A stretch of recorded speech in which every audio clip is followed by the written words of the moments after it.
Good morning, fellow commissioners. Assistant Chief Choi, Executive Director Django Sibley, Inspector General Matthew Barragan, Managing Senior Assistant City Attorney Carlos de la Guerra, Madam Secretary, and members of the public. Today is Tuesday, August 18th, 2026. It is 9:30 a.m. This is a regular meeting of the Los Angeles Board of Police Commissioners. Madam Secretary, please call the roll. Good morning. Please let the record reflect that Commissioner Shields, Aubrey Scobin are present, Commissioner Tabor in a few minutes, and we have a quorum. Madam President.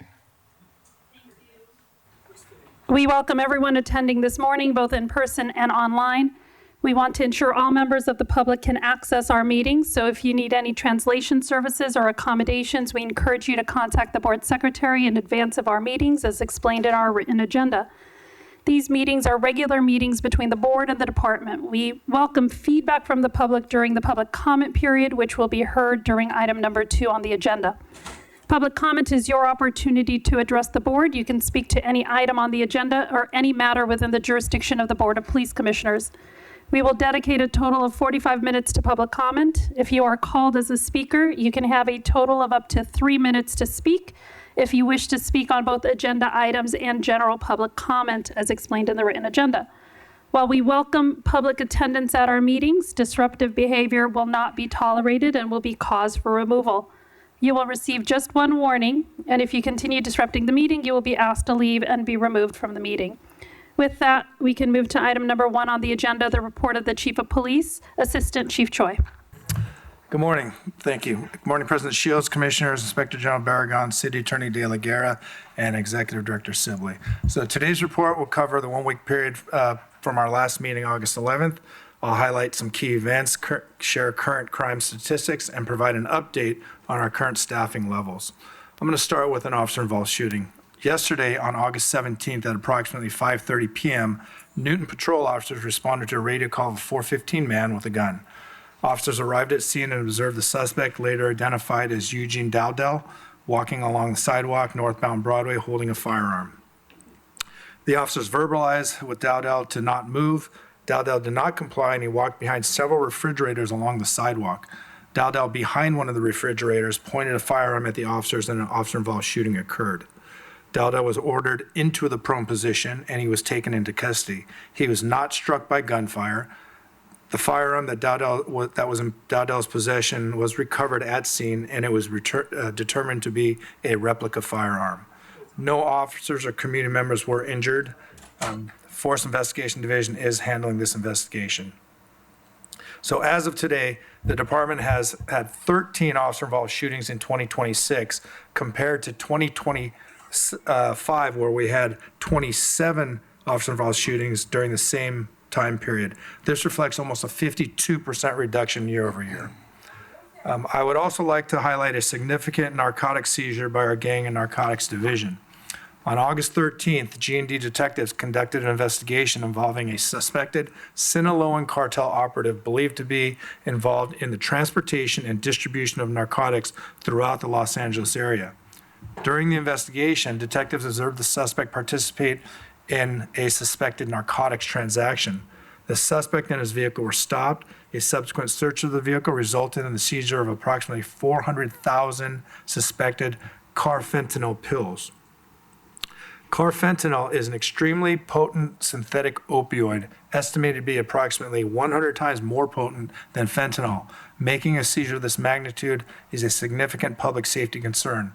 This is a second seizure in recent weeks of suspected carfentanil pills by G&D, raising concerns about the potential increased presence of this highly potent substance in the illicit drug market.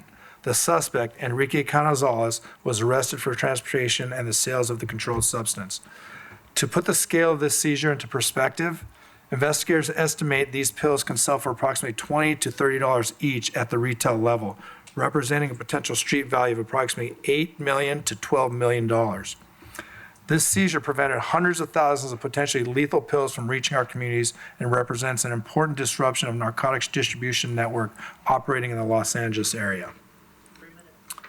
I also like to give an update on these street takeovers I think we've all been hearing about. So they continue to be present They continue to present a significant public safety concern, particularly in the Southeast and Hollenbeck divisions within the city of Los Angeles. So over the weekend, Southeast Division officers responded to 8 separate street takeover incidents involving gatherings ranging from approximately 10 vehicles to more than 100 vehicles.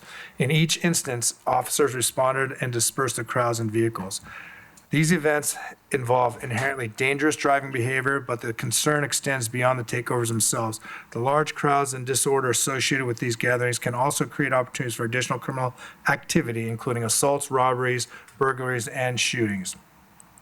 Of particular concern were the following incidents. We had one Monday morning at about 6 in the morning at Central and Century in Southeast Division, where there was about 20 vehicles doing a street takeover, and then they entered into the auto zone, broke into the auto zone at that intersection. Southeast officers responded, and these individuals all fled. We were able to detain and arrest 2 of the individuals involved in that street racing as well as the burglary. And then on August 15th at approximately 1 a.m. in the morning, Southeast officers responded to Central Avenue and 103rd Street, where more than 100 vehicles had taken over the intersection were performing donuts. During the takeover, suspects wearing ski masks burglarized the fast food restaurant at the intersection and removed a cash register.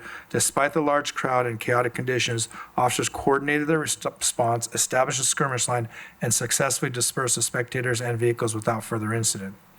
Later on that day, that next evening at approximately 11 p.m., Hollenbeck officers responded to Kearny Street and Meyer Street for another large street takeover involving approximately 200 pedestrians and 100 vehicles. Officers coordinated their response from the assistance of the airship, resulting in the impound of 40 vehicles and the arrest of 1 individual for possession of a firearm. These incidents illustrate the broader public safety challenges associated with street takeovers. What may begin as reckless driving can quickly escalate into other criminal activity while placing participants, bystanders, and the responding officers at risk. The department will continue to respond strategically, coordinate appropriate resources, and take enforcement action to disrupt these events. Moving on to crime. Overall, we continue to experience crime reductions across every major category, including homicides, shootings, robberies, burglaries, and motor vehicle thefts. Compared to year-to-date 2025, combined persons and property crimes are down 10.2%, or 7,199 less crimes. With person crimes, they're down 4.4%, or 673 less crimes, and property crimes are down 11.8%, or 6,526 less crimes. So homicides have decreased 8.1%, or 12 fewer victims year-to-date. Victims shot are down 29.3%, or 177 fewer victims year-to-date. Aggravated assaults are down 4.1%, or 400 fewer crimes year-to-date. Robberies are down 4.3%, or 194 fewer crimes year-to-date. And burglaries are down 27.7%, or 2,081 fewer burglaries compared to last year. Residential burglaries are down 26.9%, and non-residential burglaries are down 29%. Motor vehicle thefts are also down 22.6% year-to-date, representing 2,897 fewer motor vehicle thefts compared to 2025. Our personnel strength, the department's current staffing levels stand at, for sworn, 8,541, for civilian employees, 2,341, and our reserve officers stand at 361. Of our sworn workforce, 401 employees are currently injured on duty status. 25 are either long-term sick or on FMLA leave, and 292 are working with duty restrictions, bringing a total to 718 sworn personnel, approximately 8.4% of our workforce, who are not full duty. On the civilian side, 52 employees are injured on duty status, 45 are long-term sick or on FMLA leave, and 97 are working with duty restrictions, totaling 194 civilian employees, or about 8.3% of the civilian workforce not full duty. And this concludes my report. Thank you. I'll start with questions from my fellow commissioners. Commissioner Scobin. Good morning. Thank you, Chief. A few questions. One, happy to hear about the decrease in crime across the board. Do we know how those compare to national averages? Well, I can tell you crime nationally is down. I believe we are doing an analysis or have a response for you from your prior request. Awesome. Happy to hear about that huge seizure of drugs, obviously saving lives. Wanted to follow up on two areas of acquisition and implementation of technology that we know is so important. First is our 911 system that ultimately was approved in the mayor's budget. And the second is the expansion of the drone as a first responder program that was approved earlier this year. So as it relates to the 911 consoles, I think you're referring to replacing those. I'll have to give you a status on the update, but I know that that funding is available. As far as the, I'm sorry, the second part of your question? The drone is the first responder. So the drone is a first responder. We have acquired several more pods. We are expanding the footprint. And we're hopefully going to, we have started recently deploying in 77th and some of Southeast, which also has been helpful with the street racing takeovers. Obviously, we'd like to expand down to the harbor and more into the valley as well, but that is all in progress. Some of the challenges that we're facing with that is staffing levels, as you know, and we're looking at different models of how to staff those drone pilots, if you will. Thank you. Thank you. Commissioner Tabor. Thank you, Madam President. Chief Choi, thank you for your report. I had a question that I neglected and didn't ask last week, and perhaps a report might be more appropriate than just a response today. A couple of weeks ago, could have been more than that, more than a couple actually, reported in the Los Angeles Times that the department had made a decision that I don't recall coming before the commission, and if it did, you can bring me up to date on that as well, to begin removing data and reports from the website. It wasn't specific to the types of report. It was just information that had traditionally been provided on the website was no longer being provided.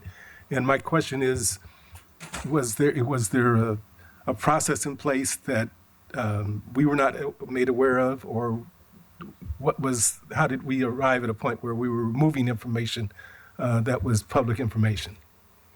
I'll have to get back to you on that.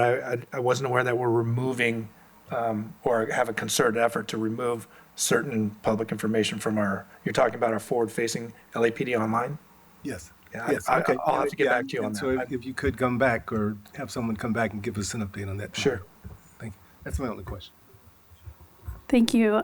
Commissioner Aubrey. Thank you for the report, Chief. No questions. And thank you, Chief. I will echo the sentiments of Commissioner Scobin in terms of kudos to the significant seizure. There could have been, several overdoses done based on that scale of the drugs that were collected, and shows the important work that is being done every day in the department. And with regards to the street takeovers, this is, again, the amount of resources from the department that are having to be expended to combat this. I'm glad to see that there have been impounding of vehicles and arrests made, but it would be good to continue to be discussing what other tools are available for the department, and also working in terms of whether there needs to be changes in laws or other types of penalties to try to deter this, given the amount of criminality that is associated with it, and then also the lives lost by observers who are sometimes juveniles. We want to make sure that the community is protected. I believe the Inspector General, you have just a quick announcement for the public about your building location. Yes, that's correct. Good morning, commissioners.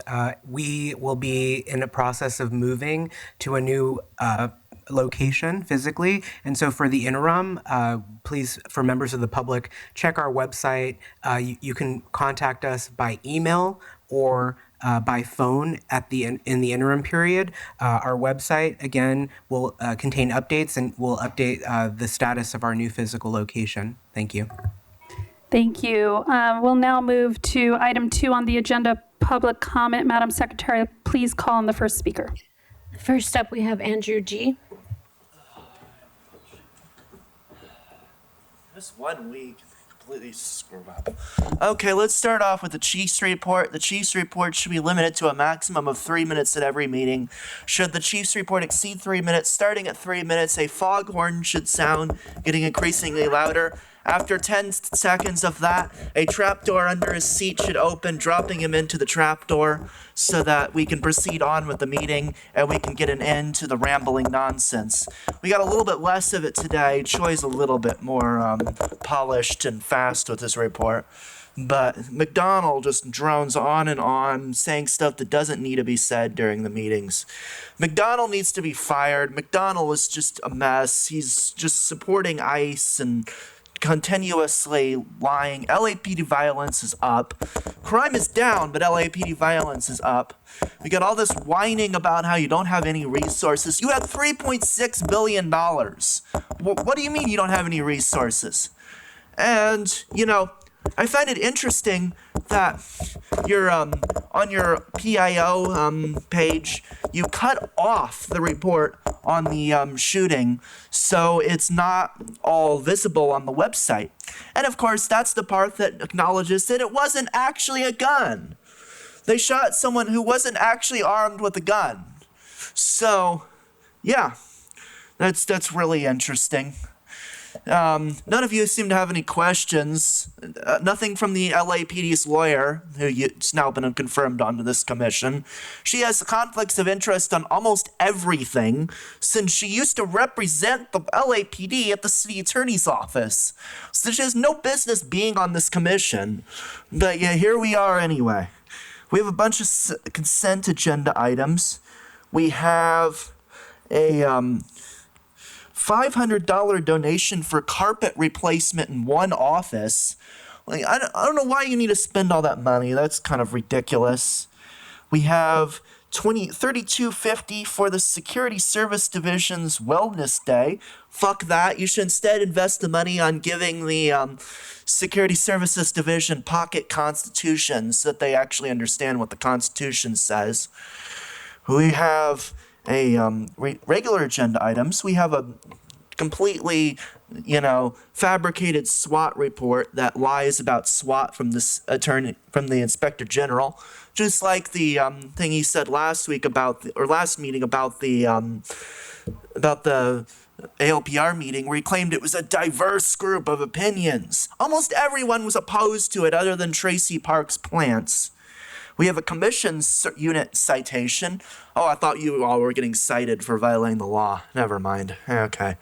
Anyway, we've got Rasha Shields. Do y'all know her term expired at the end of June, and she hasn't been reconfirmed by City Council? That means that she is not permitted to be on this commission or vote right now. So why don't the city attorney get with it and get her on the commission? She's been reconfirmed. Next on Zoom, we have Georgina McPhee.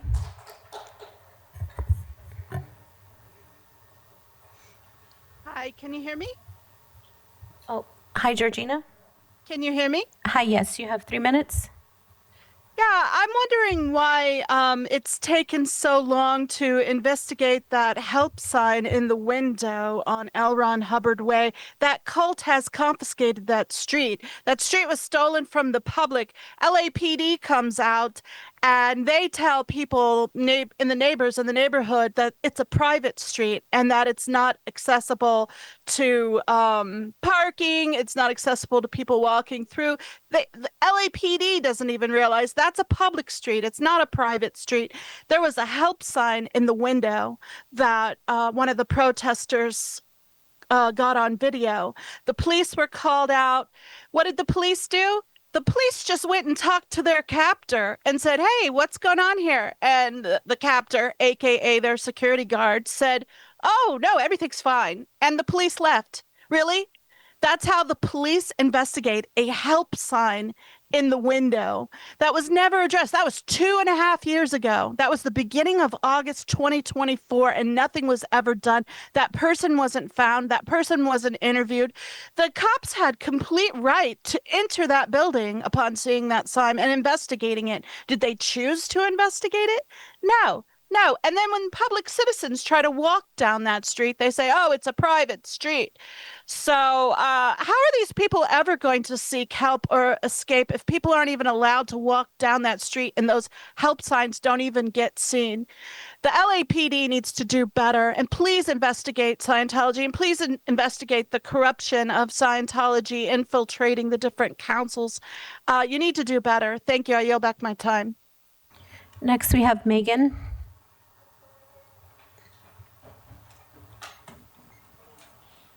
Not surprised Jim isn't here. He usually skips the week after a particularly humiliating meeting for him. Last week he lied in his chief's report, as he does frequently, and when people call that out, all Jim has to do is throw a steely glance at Rasha and she throws them out. Even though it turns out you're the one who shouldn't be here, Rasha. And God forbid we have actual accountability in this meeting or honesty, and every single one of you takes your turn lying on behalf of this department. Matthew Barragan, your shameful summary last week on the public listening session on flock surveillance, you undercut the statistics of community pushback. You grossly mischaracterized the nature of that pushback. And then we have Rasha up there consistently congratulating the murderous Republican Trump-loving pig for shooting one less person than he did last year. So representative of your propaganda and the way that you hide the horrors of policing from the public. Why should the police be killing anybody? You just take that for granted. It's the cost of doing business for you. And if it was truly unavoidable and just a part of providing public safety, how come y'all never seem to need to shoot a white dude in a suit in Beverly Hills? Or stand around on street corners in the Pacific Palisades monitoring high school kids and harassing them for vaping? This department murders the people in this city who are the most vulnerable. You suck up all the funding for housing, education, mental health, public space, healthcare, all other public services, immiserating people in the process, and then congratulate yourself when you shoot one less poor person or one less black person. And Rasha, I'm really curious if you've thought of your answer for the day when your daughter asks you why you stood for these things. Asks you why you spent your life politely coping for brutality and murder. And I hope that for your daughter's sake, that in her lifetime at least, that we will defeat you and build a world in which she doesn't need to fear being kidnapped by her government or shot by a police officer or made homeless because she couldn't pay her health care bills. This department has always been a pit of despair and evil, but the rapid downward turn it has taken since the fucking Trump-loving soggy sandwich named Jim McDonald became chief. And why wouldn't it? That's what he's done at every single law enforcement agency that he's been at. When he slithered down to Long Beach to be their police chief, shootings went up, and the number of people willing to be police officers went down, just like it is now. And when he was sheriff, he collaborated with ICE and lost his re-election for it. And he can only be here because Karen Bass is a craven LAPPL kiss ass who couldn't lead her way out of a paper bag, just like all of you. Fuck the police and fuck you guys in particular. Next, we have caller 1264. Caller ending 1264. Hi, you have 3 minutes. Yeah, I don't understand how your crime can be down. To me, I think what it is that you're just discouraging people from reporting crime because everybody sees it out there. And it makes it, and you guys have made it so difficult to report the crime. I'm sure fentanyl is being trafficked throughout Los Angeles. I mean, people know that there's traffickers working within the LAPD. I think they're corrupt. I think your officers are in there and they're working with these traffickers. I mean, it just, everything just doesn't look right, and we're paying the price for it. Where is your community policing? What does your community policing do? Because my community is devastated. I mean, we got nothing but crime around there. You know, we've got people that have taken over our sidewalks, illegal vending, and once you let one illegal thing go, other illegal things are going to follow. And obviously you guys aren't taking care of the community. We're the ones who are paying the price for that. We've got all kinds of encampments everywhere with out in and around schools. Okay, where kids are supposed to be learning something. What they're learning is that you can do illegal things and get away with it. That's what you're teaching them. You're supposed to be out there enforcing the laws, making it so that they know what the laws are. Nobody knows what's right and wrong anymore. So, I mean, tell us where your community policing is. Why can't we know what they're doing?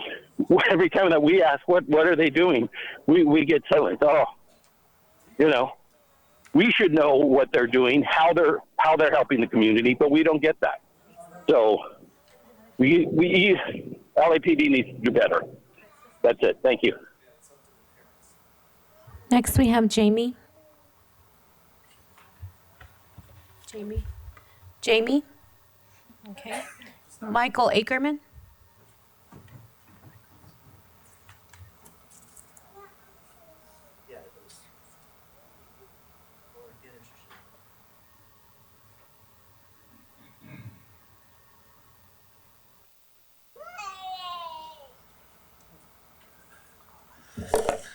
Good morning. I've already said that police are refusing to seriously investigate alleged crimes and refusing to make required records. These are crimes of omission. So now I'm going to talk about some crimes of commission. While they're not as devastating as the other police misconduct, they might be more obvious. California Penal Code Section 403 says that people who disturb meetings are guilty of a misdemeanor. That means that officers are free to remove disruptive people from meetings with no need for the chairperson to give a warning. So then what is the purpose of the part of the Brown Act which includes the warning requirement? My guess is that it was intended to allow meeting officials to make sure that people aren't expelled for invalid reasons in a way that would invalidate the meeting's work. But that's not how officers are using it. They are treating the Brown Act as a replacement for CPC 403, not as an extra protection on top of it. And as a result, they are violating due process. Officers are expelling people without giving them a citation, which would let them challenge the expulsion in court. Due process guarantees them that right to a hearing. It doesn't matter whether officers actually choose to arrest them. Expelling people still deprives them of a basic right. And by expelling people without offering court papers, the officers are committing the crime of false imprisonment. Next, we have Audit LA.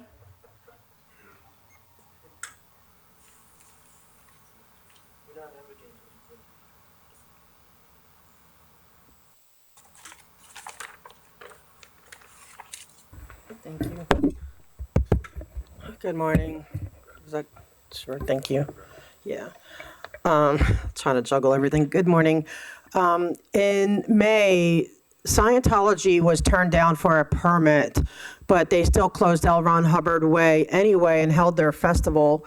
LAPD was called and they enforced the Scientology's desire to continue with their festival in spite of there not being a permit. No, the city was not held, with the indemnity, all that stuff. So the LAPD needs to do a better job in really making sure that if they're closing that street, that A, they had the legal right to close it, because they didn't, and I have proof of it, and that they are abiding by the rules. This is leaving LAPD liable and the city liable to lawsuits. Now, when it comes to National Night Out on August 4th, I warned LAPD, please don't go, because, different, for the different reasons which I'm about to discuss, and I'm glad they didn't. LAFD sadly did show up, and it turns out they did not have National Nights Out permission to hold their event. National Night Out says they did not have permission to use their trademark. They used it anyway, and city officials showed up to take pictures at an event that was not approved of by the people who hold the trademark. And yes, I have proof of that as well. So I am asking you to continue divorcing, and especially standing down from anything until these cases have been adjudicated. I passed this out last week, and I'm gonna, I'm gonna email you again. Okay, there's 5 cases open against Scientology. 4 of them are here in LA. Okay, and I'm gonna each time read a little bit from each, from these cases. This one, This is the allegations. Children were allegedly separated from parents, denied accredited education, and required to perform labor through the cadet org, just like Laura here. She went through this. Plaintiffs allege they were pressured into the Sea Org before they could understand their legal rights or realistic alternatives. They described 16 to sometimes 24-hour workdays, dangerous assignments, humiliation, interrogation, and confinement. The complaint alleges physical, sexual, and emotional abuse in Scientology facilities and aboard the Free Winds ship. Passports were allegedly taken, and financial, psychological, and institutional pressure made leaving extraordinarily difficult, probably next to impossible. Defendants allegedly benefited from unpaid labor in construction, landscaping, food preparation, ship operations, and other work. The suit alleges forced labor, trafficking, peonage, and participation in a trafficking venture under federal law. With children. And in England, they just showed that how children are still working to do their recruiting. Children. They hide them when you come. That's why that help sign was important. You guys need to wake up. These cases are serious, please. Laura FM.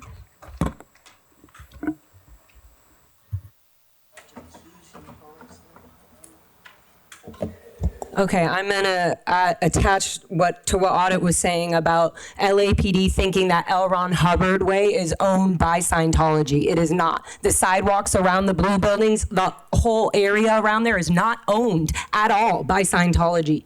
But what is happening is the indentured servants, the security guards, the enforcers like James Richardson, who goes to your recruitment clergy police events to recruit young LAPD, or try to get young Scientologists to join the LAPD without the LAPD knowing. James Richardson married a 16-year-old, groomed her, made her come back when she was trying to run away. Are you making a note of that, Raja, this time? James Richardson, get him off the fucking police clergy. That is disgusting. Same with your LAFD showed up at the Blue. No, the LAPD didn't, because we come here and we would fucking call you guys out. What do? They had the fire department show up when there was a protester there filming them saying, what are you guys doing here? And if you're here, then aren't I allowed? Isn't anybody in the neighborhood allowed to be there since it's now a city event? What do you think would have happened if I walked onto their property? I would be in jail. That isn't acceptable. My father's stuck on that land. My father doesn't want to be in the Sea Org. My mother doesn't want to be in there. They have tried to leave. Same thing happened. James Richardson, or a security authority that they themselves are brainwashed and indentured and abusing and raping and covering up all this pedophile through auditing, sec checking, using words that sound normal in the outside world but are completely used differently in the inside Scientology. So if they're running the whole environment, if they're running the street, if they're using your permits and you guys keep not fucking shutting it down, if they're hiding my family in there because they don't want anybody getting them on film, showing that they're there still hiding, being hidden. They hide the recruits. Anybody that looks young, they hide, period. They don't care if you're a 12-year-old executive. They don't care. They are literally there brainwashing children younger than your daughter, Raja. Myself, my whole life, born and raised in this, and now I'm the evil person. I am the suppressive person. Fucking good, so be it. Let me be the suppressive person, but they still have to abide by the law.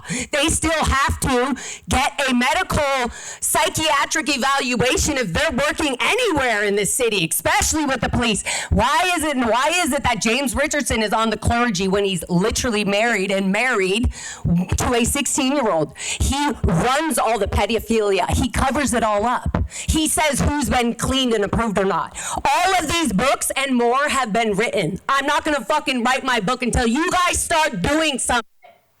Grace? Is Grace here? Okay, Q?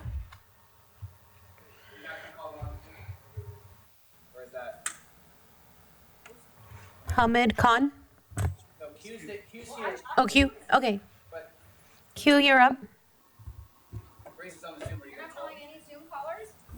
We're going to continue with everyone in the room, and we'll see what time we're done. But please let the board secretary call the next person, and Q, you're up.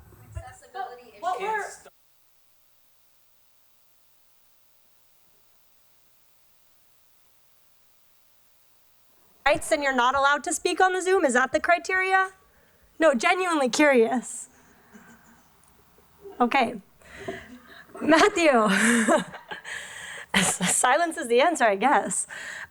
Matthew Barragon, on Friday, July 10th this year, you released an audit about automatic license plate readers where you listed 50 cameras that were donated from the Palisades to the Palisades after the fires. You listed 49 pole-mounted cameras for West Los Angeles and 39 cameras for Council District 11. Those are your three categories of places that cameras went that were owned by Flock Safety, the company Flock Safety. So that's 50 to the Palisades, and West LA and CD11 cameras are 39 and 49, which adds up to 88 total Flock cameras. That's what you wrote in your report. Then on July 22nd, via public records request that we've been waiting for months, LAPD released a purchase order to Flock Safety for 114 Flock Safety cameras, automatic license plate reader cameras, and all the necessary tech to go with it, which means your numbers are inconsistent. Your own audit missed something. These cameras were purchased and then delivered to the department on December 29th, 2025. That's like when you get an Amazon package and it's delivered at your doorstep on December 29th, 2025. Your audit was released in July of 2026, which means that you had 7 months. The Palisades cameras, I'll remind you again, were delivered at the beginning of 2025 because it was, oh yes, after the fires in January of 2025. And then you have the 88 cameras from West LA and CD11, and a year later, you buy 114 different cameras. So the West LA cameras are 88 cameras. Then you have the Palisades cameras, which are 50 cameras. So what's this 114 number? Did you miss it? Did they not tell you? Maybe LAPD neglected to tell your own inspector general? It seems like you're doing some undercounting. Either you knew and you neglected to include it in your own audit, or you didn't know, which means that your own department is lying to you. Regardless, the numbers are wrong. They're inconsistent. The Los Angeles Police Department has secret cameras that they are hiding to stalk us. To be honest, this seems like you tend to undercount. I talked about it last week, but you misrepresented the numbers of those who are opposed to ALPRs. You misrepresented by undercounting the people of Los Angeles who are demanding an end to all automatic license plate readers. It's no surprise because the department gave a lot of stats this morning, but when it comes to admitting your violence and surveillance tech, you tend to undercount. Last year, we submitted a public records request asking about real-time crime centers in LA. The department came back and said there were none. Then weeks later, an LAPD officer at Central Division admitted that on camera that there's a real-time crime center that has been active for a month. Next speaker, please. Jason Reedy.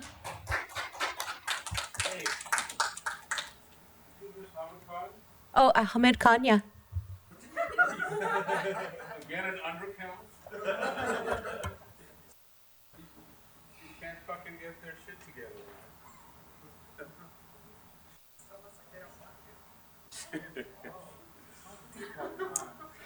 It's picking up on Q's comment. It's really amusing watching this thing because Choi was, when he was giving the numbers and how gloatingly he was giving the numbers, like, shootings have gone down, this number, that number, this number. But when you call their bullshit with the actual numbers, because they've released a video from the Flock public input, that is completely sidelined. So here we have the IG, who is, as Megan was saying, is outright lying and misrepresenting and completely sanitizing and whitewashing by using this language and creating these layers of transparency, auditing, reporting, guardrails, yada, yada, yada, the typical bullshit that we always hear. Also reminds me of our fight against the drones, which brings me to a comment that, did you hear Choi's comment? Because now he's using this language of expanding the footprint, which actually is straight out mission creep. That's exactly what it is. In a militarized state, that's what mission creep is. So say it what it is, man, because going back to 2014 in the original drone fight, in 2017, it was supposed to be just extraordinary circumstances, which again brings me to the report with SWAT as well, because the way SWAT was established back about 60 years ago after the Watts rebellions and all of that shit, and what we saw, 89% of the use of SWAT in low-level drug offenses. So that's exactly what we are seeing, and just this whole conspiracy that is at play, where now they are sanitizing, they are creating this language of guardrails for flock and license plate readers, and we'll see that mission creep going on and more expansion, but we're on to you guys, because you know that for the last 16, 17 years, we've been exposing you all. We've been exposing your lies, we've been disrupting your bullshit, we've been organizing, we've been building power, and people are on to you. So you can try to run circles around us, but we know exactly what's going on. So, and also last thing, it was interesting that how mayor who appoints them, who had come out before last week's commission meeting about calling them for them to stop using flock, nobody even brought that up. Mayor's own appointees. Scobin is supposed to be, he was listening in. Scobin didn't even fucking just utter a word as to what the public input was. And then lastly, talking about just the public input, it was overwhelmingly, completely outright rejection of license plate readers. The people were not saying that give us this and do it this way and do it that way. It was absolutely no. And then the written comments, because people in Los Angeles have been sending us copies of the emails that they have been sending to the IG as well. So there were over 450 emails that the copies we got, almost 1,600 petition signatures, because supposedly it's democracy. People are supposed to speak out. And we're still getting petition signatures, an additional 300 since that. Charmaine Johnson.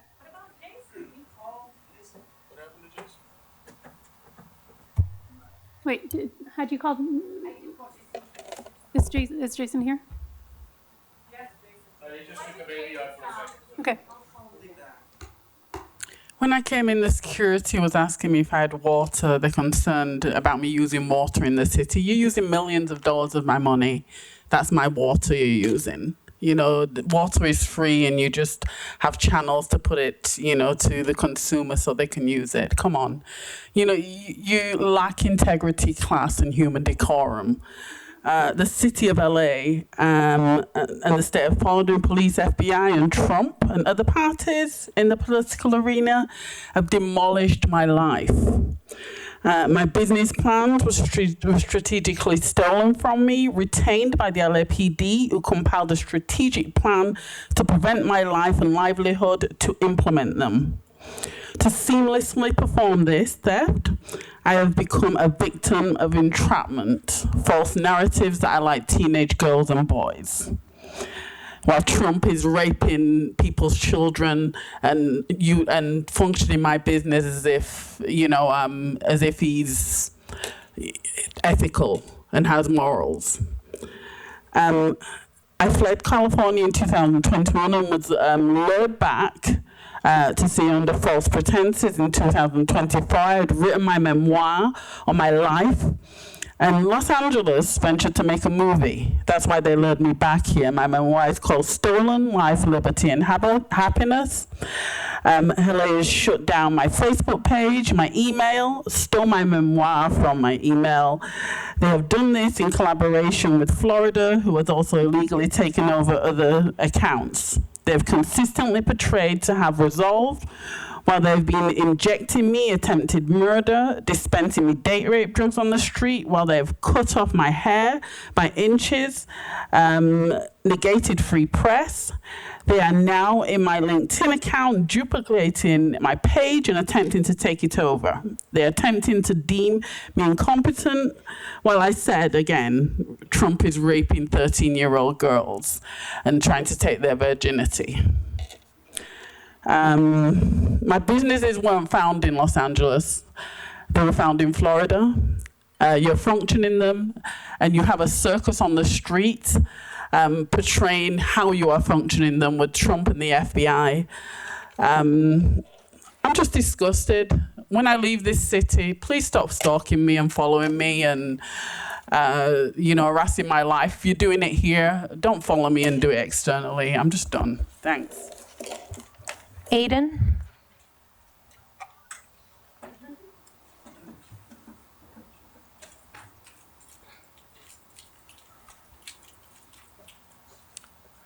Hey everyone, and welcome to Heather Aubrey, another person who will do absolutely fucking nothing while staring at whatever's on that computer screen and hiding behind the privacy protector. I haven't been here for a few weeks, and every time I come back, there's a new thing that strikes me. This week, I'm reminded that you all have faces as I stand up here. Faces capable of looking, listening, and learning instead of doing whatever it is you do, which is usually just rubber stamping whatever the LAPD wants and trying to get people to ignore the realities of policing and the realities of your complicity in all of the violence and evil the LAPD perpetrates.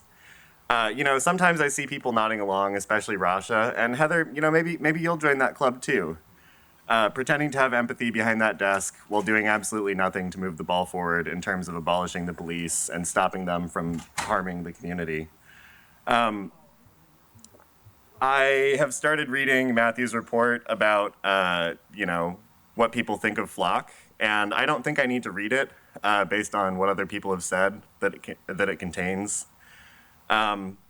What I would expect from the LAPD's internal inspector general, which is a really funny thing to call it when you are still a cop, is that the report would reflect sort of what we see in this room, which is that any opportunity to distract or deflect from what people actually said or what people actually want will be employed. And there will be many, various attempts to justify things. Matthew, I wonder if you've read the Flock PDF. It's 14 pages about how to sell your city council on Flock technologies. Is that a nod? Thank you. Wow, thank you, Matthew. For those who don't know, that was a report that was leaked by 404 Media, and it was basically a report that was sent to a bunch of cops so that they could sell Flock better to their constituents and to their city councils. It recommends people not wait for it to come to for Flock to come to the attention of the public. It recommends preempting that by educating city employees early on the many and varied uses of Flock. And I think what we've seen in this body is that is what's happened. Stop LAPD Spying has been talking about getting rid of Flock for a long time, and this department has been talking about how they might research things, how they might add some guardrails. They're gonna be tough on the contract with Flock. And the reality is, all ALPRs are wrong. The people don't want them. And you are acting as a firewall to insulate the police who want to have this evil technology from the realities of what the constituency wants. And eventually, that will come back to haunt you. So welcome, Heather. You'll be seeing me again. And I hope you have a horrible day. Jason Reedy?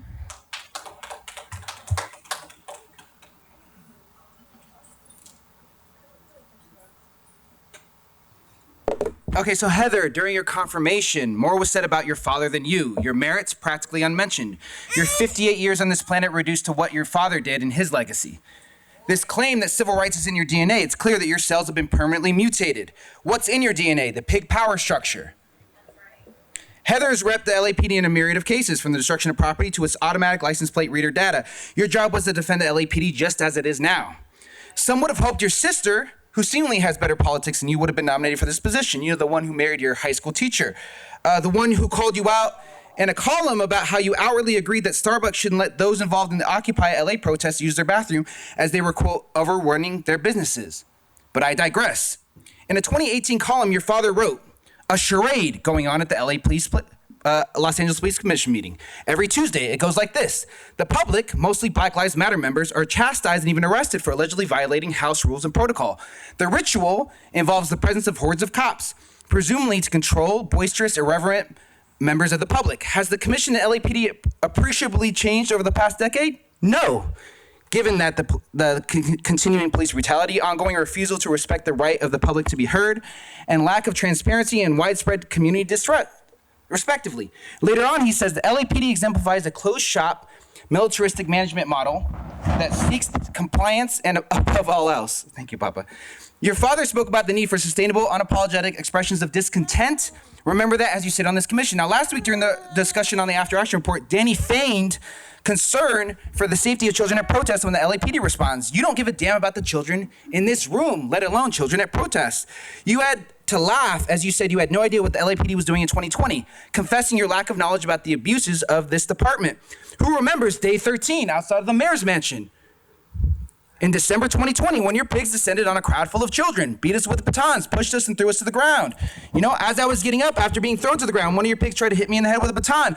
Who remembers all the abuses of the LAPD during that time? And somehow you're the one tasked with oversight of this department. The idea that the lack of information in regards to complaints was because it lives in some other section of the LAPD is ludicrous. One of your pigs pointed to the Professional Standards Bureau task force that handles all the complaints from last June and how once they are adjudicated, they're posted on the LAPD's website. Yet nothing in June or July related to these protests. I haven't received my adjudication letter and it's been 14 months. Rasha, you claim that the fact that the LAPD puts out an after action report gives people something to attack and criticize, and then yourself offer up critique that you labeled as areas of improvement. I want to remind you that beyond the bogus after action report, wide swaths of the public attack the actions of this department and continue to do so. They criticize the violence of this department that was doled out by this department. You even commented that a judge filed an injunction against the LAPD's use of 40 millimeters in crowd control settings, one that I provided a declaration for, that should have been included in the report. The public has to provide the, quote, attack and critique of the LAPD since the commissioners who were supposedly... Thank you, sir. You've had an opportunity to speak. Next speaker, thank you. Nicholas Tomsio. That was embarrassing, Aubrey. That was humiliating. Ma'am, that's your first warning. Love it. Am I ready? Okay. You all talked about the resources not being available for the police department, but then I go on page 3 of the agenda, I go to section D, and it's talking about a $10,000 holiday party that the board's recommended action is to approve the department's report. $10,000?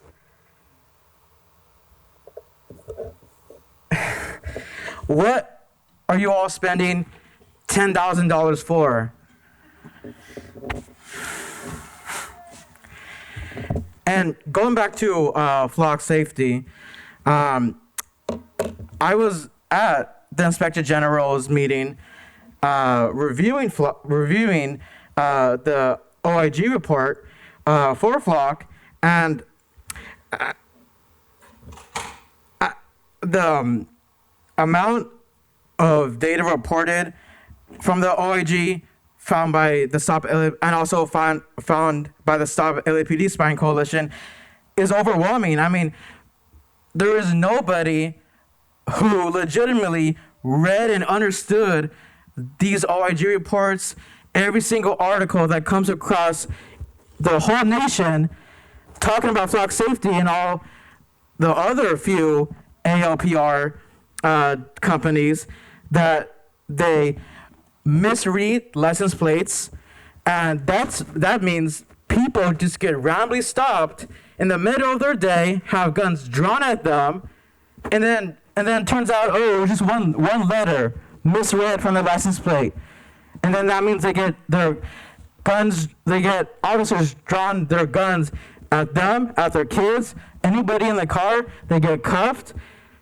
and then 10 seconds later, dispatch says, oh, it was actually 1 or 2 letters that are misread.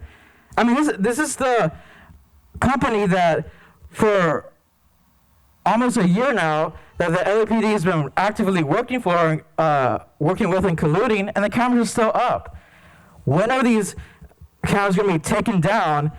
Because the last I heard is the LAPD is not going to work. LAPD is not going to work with flock anymore. But when are the cameras going to get taken down? Because the data still is going to be stored. Are they going to relinquish the data? What's going to happen?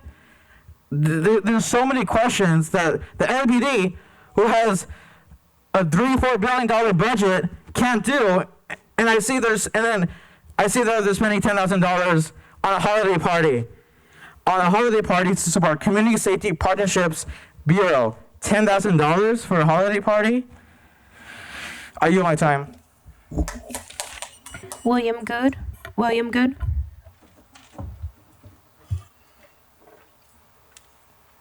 Good morning. So we have Heather Aubrey here, who used to work at the city attorney as the general counsel for the police department, right? So this is our civilian oversight committee, a city of 4 million people. They couldn't find somebody else, a teacher, a shop owner, anybody else. You had to sit there. Karen Bass had to put somebody on here whose job was literally to protect the police. It's absurd.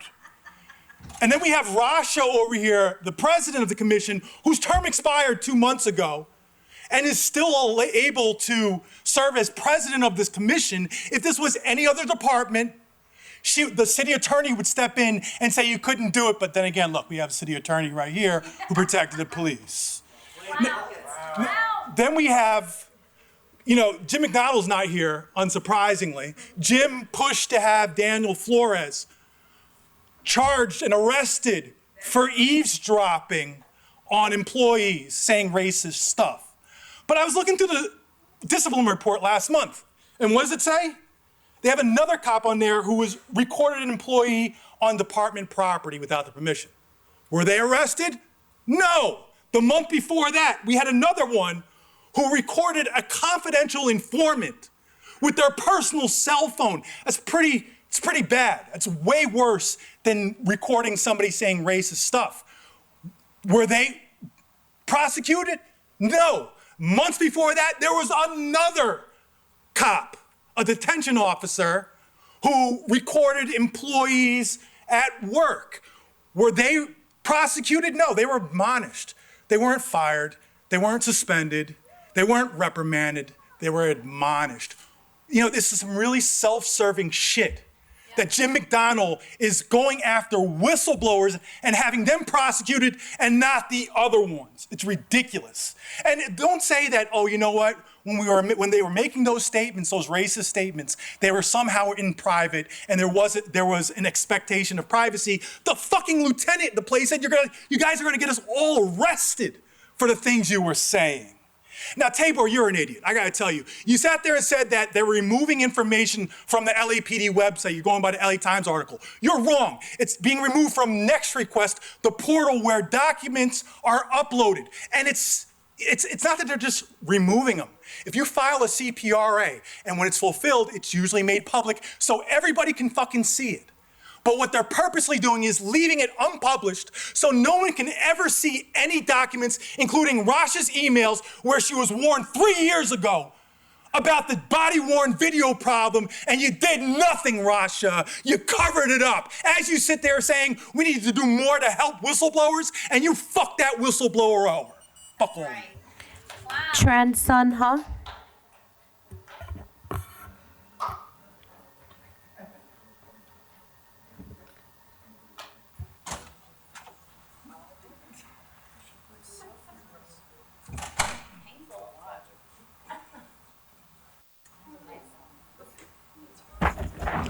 I'm different. Thank you. Thank you, Chief Jim McDonald is not here. Thank you, Chief Choi. Thank you all, LAPD headquarters. I say again, America today controlled by big worldwide corporation. They control the president. They control the Supreme Court. They control the USA Medicare Central. Remember, I spoke to Medicare Central. They do all different kinds of killing all American people. They never protect you. They never protect American people. But I'm here with the LAPD. I know they control in here too. But I with you, and we want fight back to them to say like, hey, respect the human right. Look at mental health all over America. They kill everybody by medication. It's very dangerous. Okay, last week I put the big sign in front of the Huntington Beach Pier. I put all American. My name is Tran Son Ha with LAPD headquarters support. I already done very good job for USA, the best country in the world. That's all we wanted. Also, this information will protect worldwide human rights. This information very important. Will go into the U.S. government system to protect USA for all American people right and safe. Please help me share my information to everybody. God bless America. So again, I hear it's very important, and thank you to LAPD. I know you cannot do this job, but you should help me give my voice to all American people and tell them to respect the human right. Stop lying, killing us. Thank you, LAPD. Thank you, Chief Choi. Thank you very much. Thank you. Pray for me. Madam President, we're at 47 minutes. We have 4 cards left. How would you like to proceed? Let's call the next speaker, please. Okay. Sheila Bates.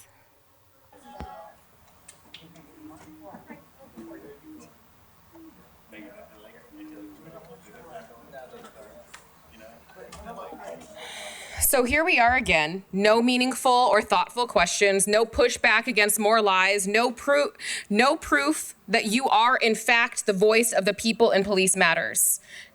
And to make it clear, the voice of the people in Police Matters is defund the police. It's abolish the police. It's prosecute killer cops. Rasha, you once again are failing as the president of said body. No follow-up questions or comments about the important topics brought up time and time again by the people who you're supposed to represent.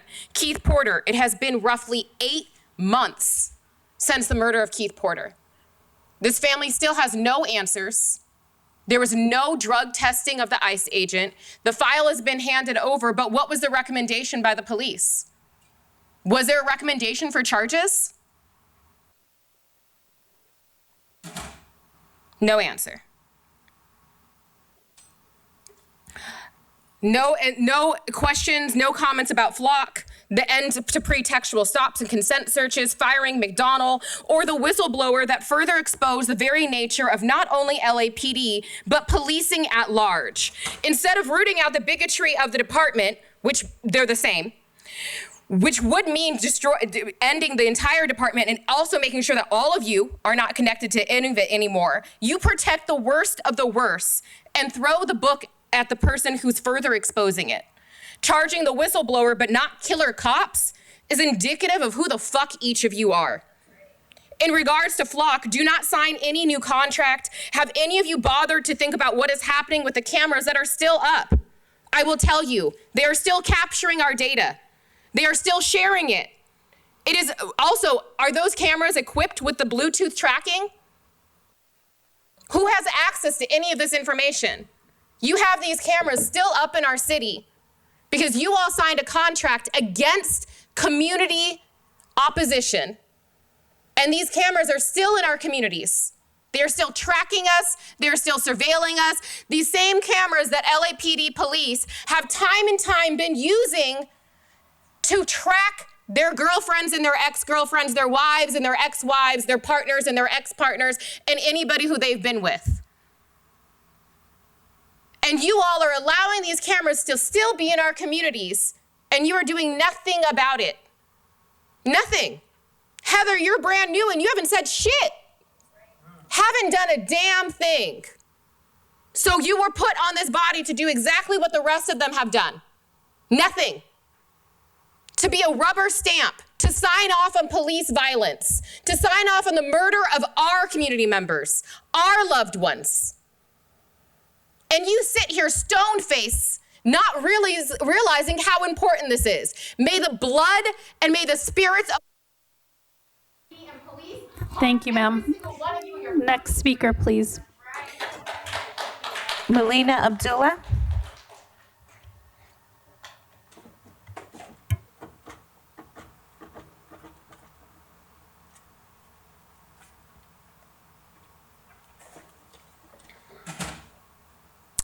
I'm going to start with this, that you all clearly don't know what you're doing because you can't even spell police commission. Like literally. You can't even spell police commission. There is a sign on the front door that says police. I guess it's supposed to say commission, but it does not spell it, and it's been there for months, and none of y'all even caught it. You all get that you are not the police, you are the police commission, spelled COMMISSION, so you should correct that. I'm gonna start with a few things that might seem petty but are not. The idea that you spend more time searching people who take off work, take off time from our families, take off time from school to be here for water than you do actually providing oversight for the people you're supposed to represent is disgusting. And there's another way that you could behave. Danny Tabor, when you were being appointed, we reached out to you and we talked with you about, I don't like any of y'all right here, but you know who used to at least provide us with water and treat us humanely is Cynthia McLean Hill. And I asked, why don't you reach out to her if you want to know how to do your job correctly? You haven't done that. That's indicative of the fact, or indicated by the fact that you haven't held the police chief accountable.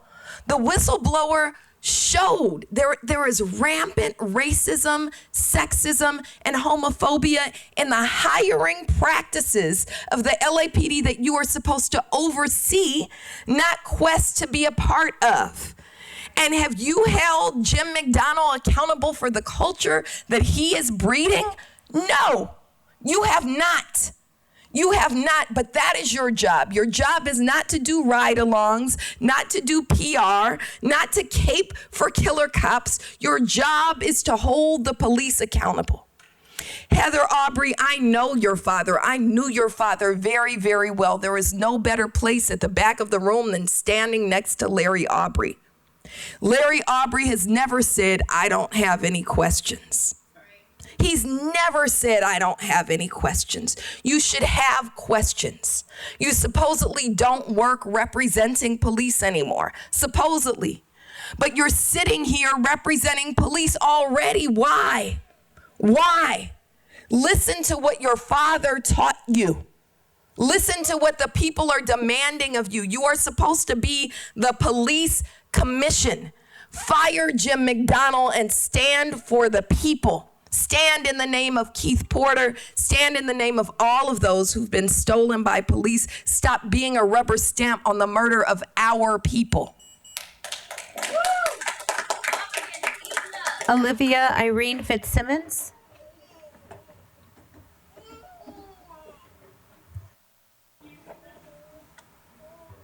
Olivia Fitzsimmons.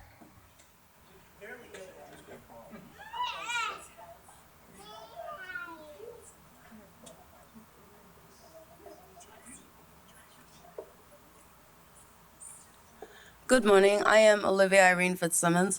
I'm very disappointed. The last time that I was here, I requested for the funding of the Los Angeles Police Department, and now I'm also adding for the Los Angeles Police Commissioner.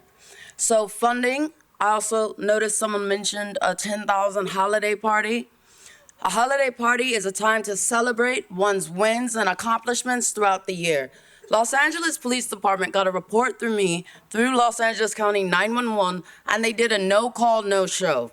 My items were touched by a man that asked if I took his leather bag at Jet Rag, and I did not, and he went through both of my wagons, and I called LA County through 911, and they told me they didn't know if it was sheriff or police. I am not employed to know that, and I'm not their supervisor, and I told that over the phone. I spoke with the supervisor, and he said police would show because I was on McCadden Place in Hollywood.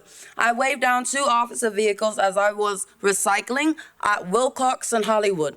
Not only did I not get a call from LA City, but I was not able to make a report because police did not show or call. When I was employed with Walgreens or I was employed with Northwestern Memorial Hospital and IT, a no-call, no-show is a write-up. A no-call, no-show is negligence. A no-call, no-show means I do not get paid. Los Angeles County, Los Angeles Police Department, and Los Angeles Police Commissioner are committing fraud by not responding to citizens that are calling 911. There was an officer that stated there was no report as soon as he got out of the vehicle at 7-Eleven. That is the response that I am getting as a citizen and a resident of Los Angeles County.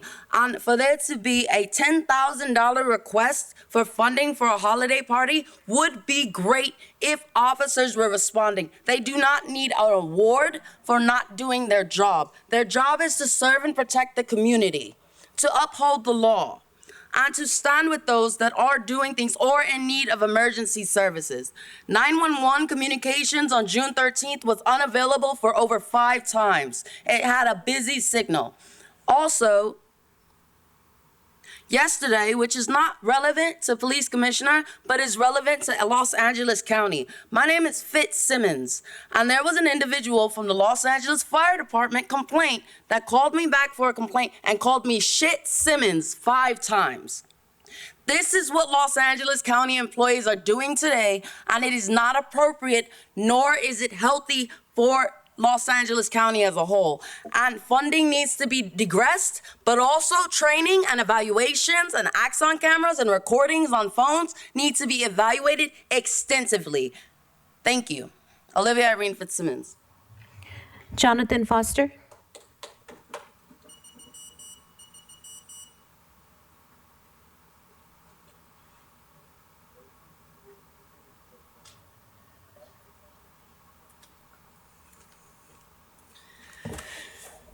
Hello, Jonathan Foster, Halito Chimichakma.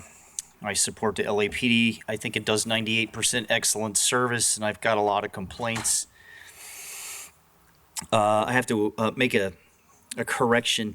At Sepulveda in Venice, a guy shot with a bike part was not Jeffries, it was Eric Valencia. And I'm not sure where the Jeffries name came from yet to correct that. You're talking about street takeovers and the looting. I bet it was nobody white, I bet.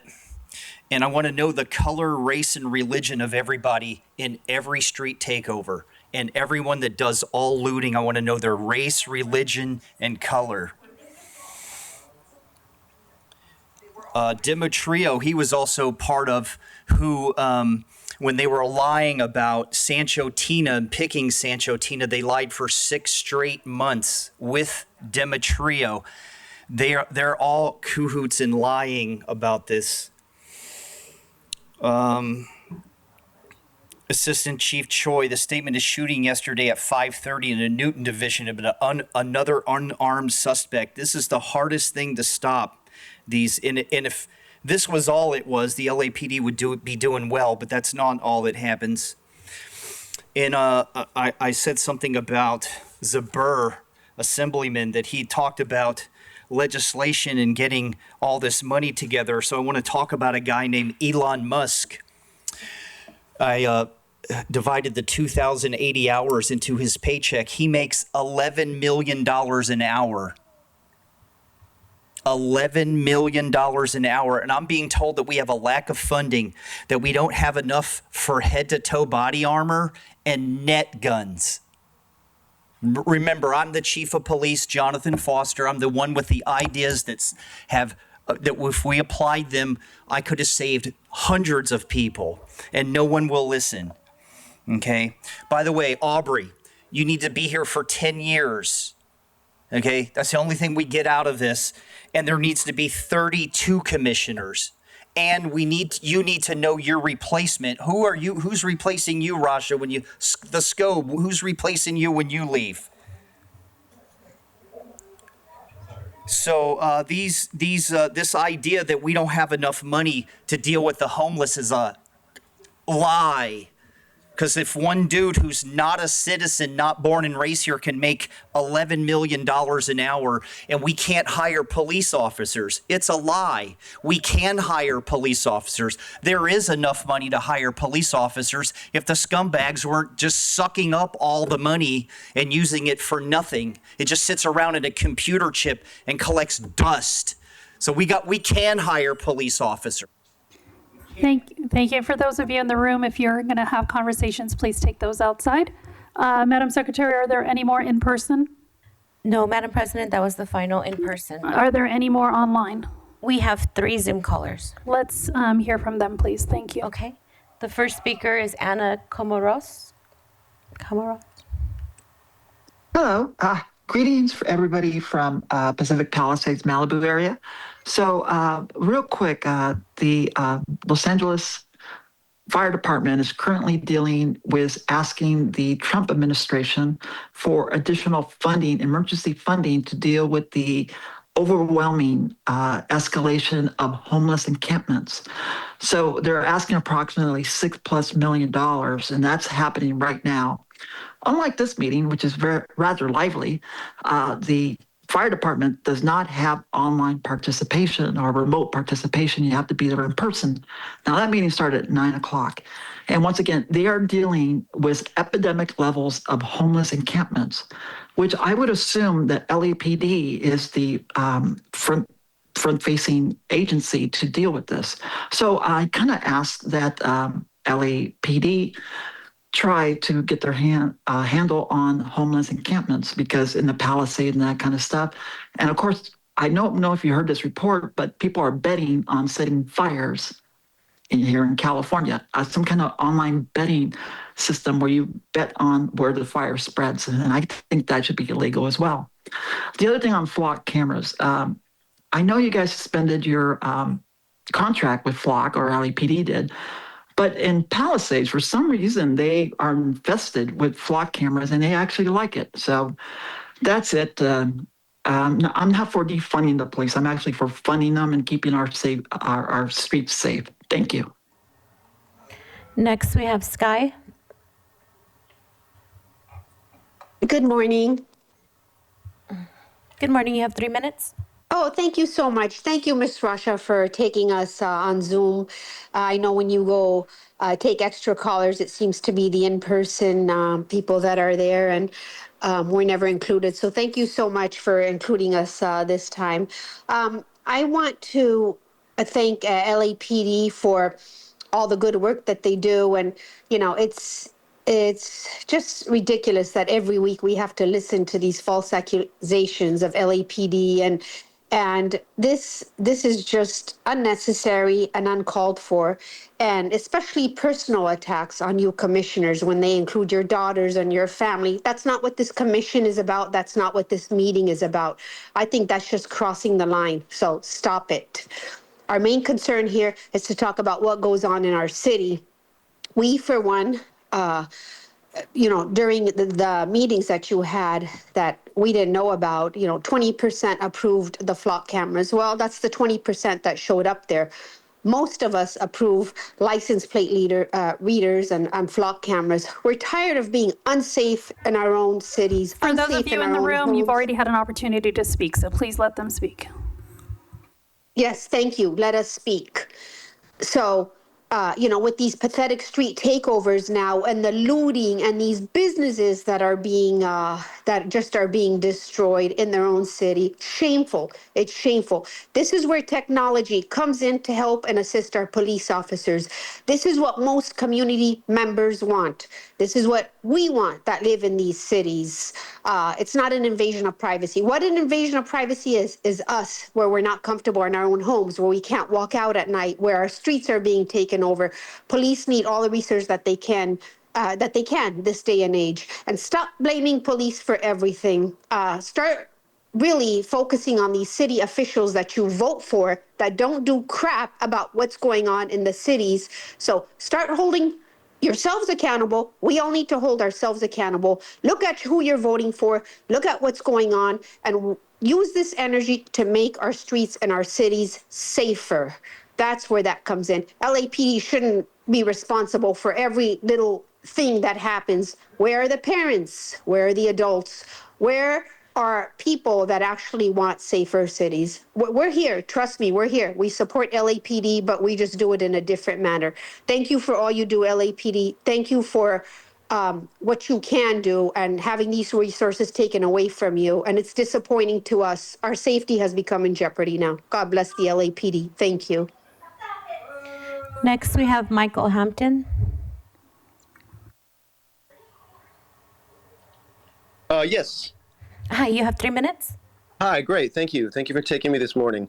I'll make this brief. I'm not sure where else to go for this, but I was guided to this meeting. This is in regards to some helicopter activity that's been going on. I live in West Adams area, and I've been here about 8-9 years. And at least in about 6 months, the most recent 6 months or 8 months or so, there's been aggressive helicopter activity over my house. Not just, circling over my house, but the area in general.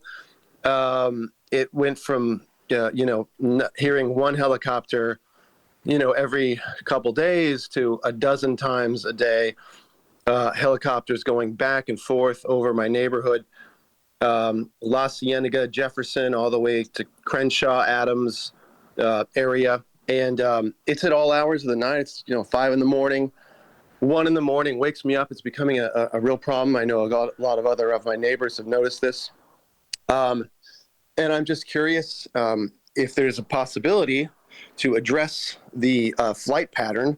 And because I know helicopters are out there to help. But this is very aggressive, and I assure there's no crimes going on at my house. So I don't know where to take this to see what kind of flight patterns can be changed or altered in any way. They're just, I've watched them. They just circle and circle. I've been at home for the last 6 months due to a serious car injury. I've been healing, so I've noticed this a lot more. And it's just obtrusive and completely unnecessary, just circling around a dozen times a day. Yeah, that's really what I wanted to address today, and I hope we can get this looked into. Thank you very much. Madam President, that was the final speaker. Thank you. That concludes the public comment portion of the meeting, and we'll take a short recess before moving on to the following agenda items. Okay, the commission has returned from its break, and we'll move on to item number 3 on the agenda, consent agenda items. Would any of the commissioners like to pull any of the items from the consent agenda? At 3C? Okay. We will pull item 3C from the consent agenda items for questions. With that, then I will move that we approve items 3A through 3H, except for item 3C, and take the recommended board action. Is there a second? Second. All those in favor say aye. Aye.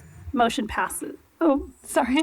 All in favor say aye. Aye. All right, good. Thank you. Motion passes.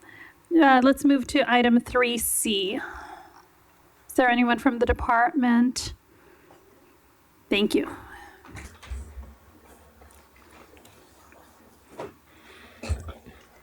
And please introduce yourself. Good morning, everyone. Tiffany Ayers, Captain, South Traffic Division. Good morning. Thanks Good morning. for being here. Thank you. I want to start by saying I support this item. I just had a few questions. Sure. So it's my understanding that there are 2 different black box diagnostic systems that may be relevant in crash investigations. Bosch, which extracts event data such as pre-crash speed, braking, airbag deployment, et cetera, and Burla. The question is, do we currently have Bosch recorders? And if so, how many, and do we know where they're deployed? We do have recorders. I'm not sure of the make or the brand.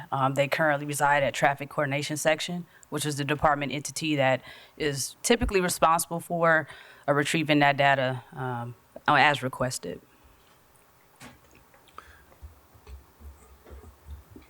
And on the other item, Burla, I'm curious as to what extent Burla telematics available to the units investigating crashes.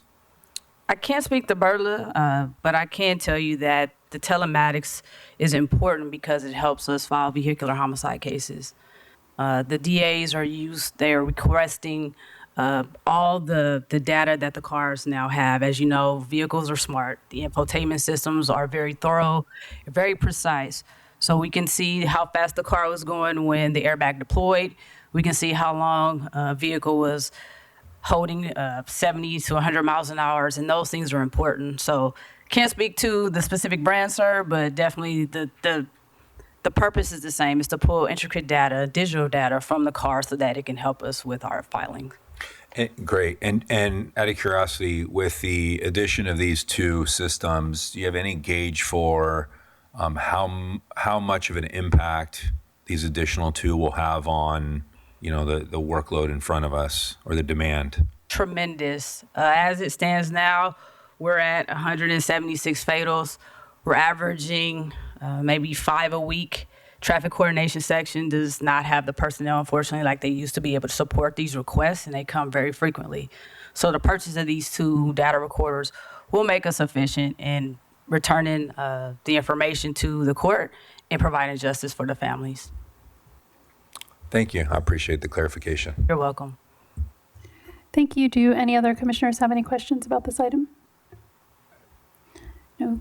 Thank you. Anything that we can do to help the victims of family members who have died in fatal car accidents, I think is something that we need to be doing, and fully support that initiative, and particularly if this is information that is being sought by the district attorney's office for purposes of evidence gathering, that can both help and help victims and also potentially help defendants if it's something that can prove that they weren't involved or something like that. So I would move that we approve the department's report and take the recommended board action. Is there a second? All in favor say aye. Aye. Okay, motion passes. Thank you very you. much. Let's move to item 4 on the agenda, regular agenda item 4A, the Inspector General's report relative to a review of the department's special weapons and tactics operations. And can you all please introduce yourself?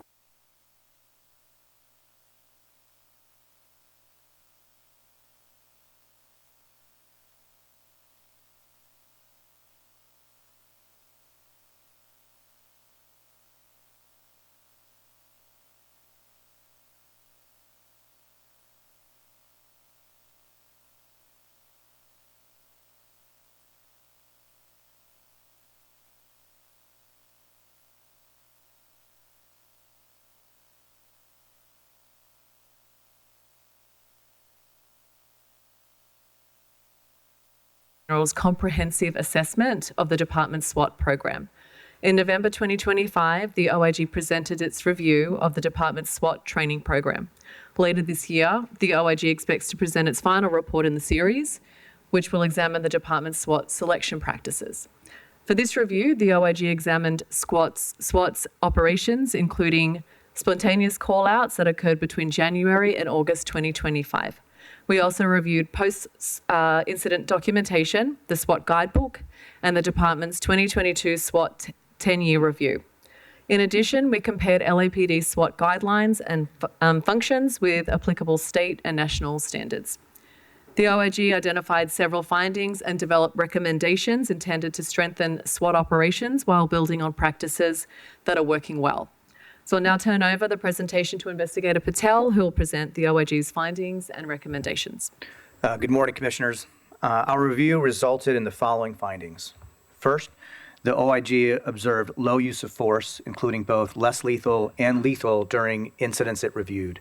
This is consistent with the department's 10-year review of SWAT operations, which also documented relatively low use of force. The OIG observed that SWAT operations emphasize de-escalation, deliberate planning, and negotiations when circumstances permit. Unlike some law enforcement agencies in which crisis negotiations function separately from tactical operations, LAPD integrates its crisis negotiation team directly into SWAT operations. Second, SWAT specialized equipment provides officers with additional options for resolving critical incidences. These resources include less lethal systems, armored rescue vehicles, unmanned aircraft systems, negotiation platforms, mobile ballistic shields, pinning poles, area denial devices, and numerous other specialized equipment. However, the OIG identified that not all SWAT personnel were equipped with the same high-quality night optical devices, or NODs.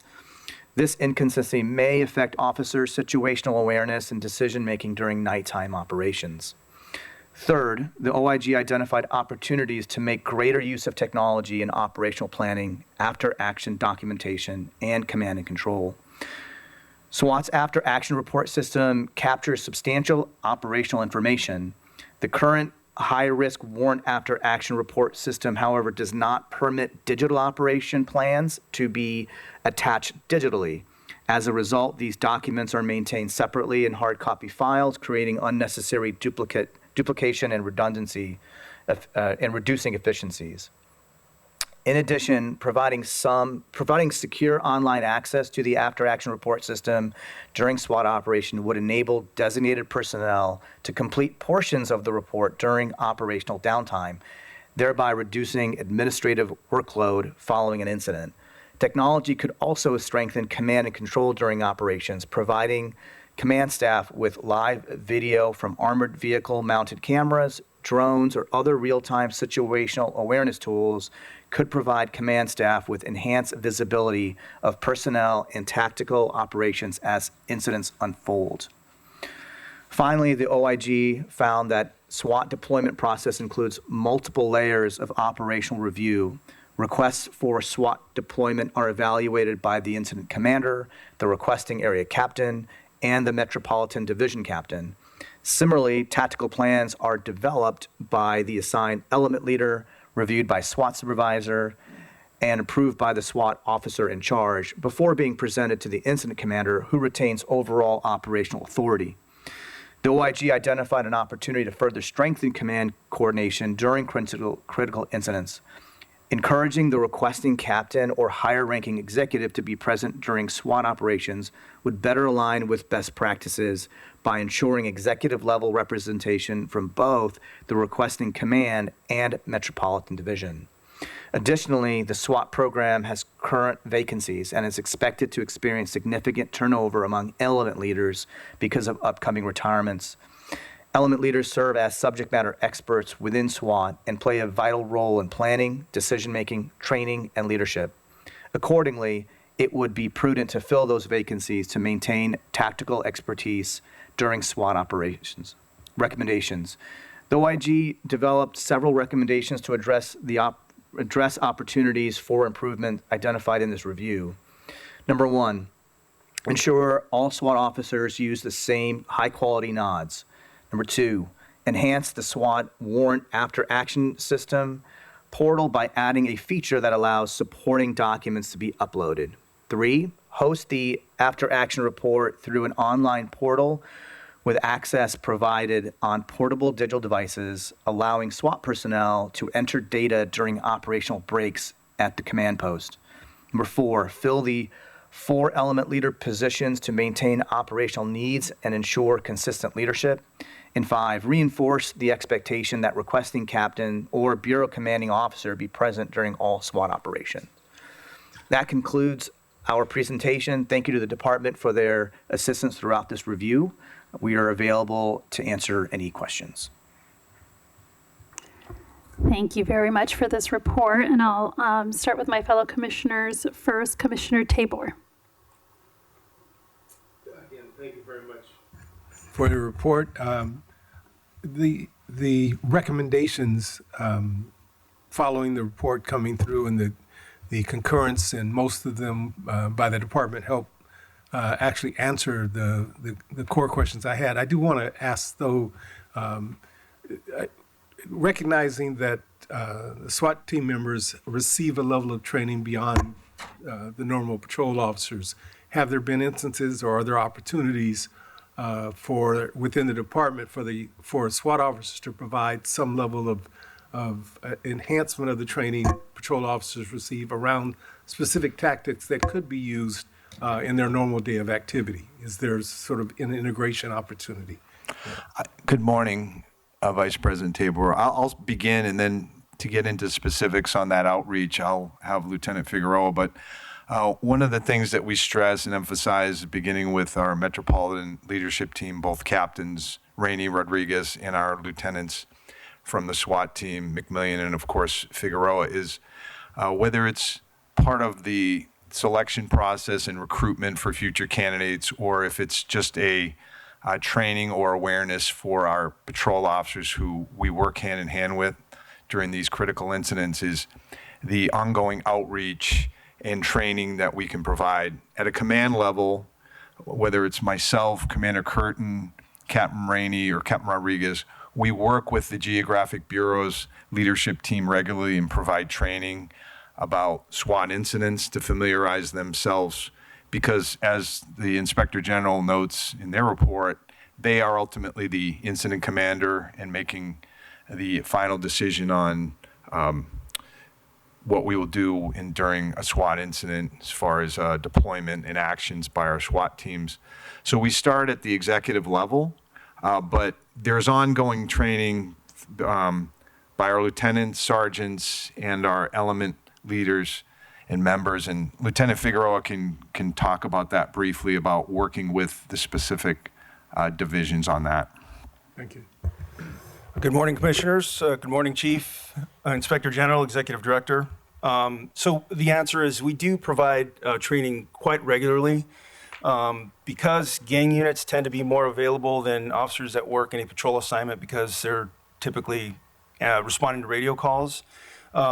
Majority of our training that we do for the department is for gang units. Enhanced training, movement training, Metro does the crowd control stuff with them as well. But in terms of specialized tactics, we do it quite often. I would say probably a couple of times a month. We do get requests from patrol officers to speak to our element members and ask questions. So when we do respond to barricaded incidents, for example, we do take that opportunity to talk to the patrol officers that are at scene and debrief them or answer any questions they may have in respect to that incident or anything else. Right.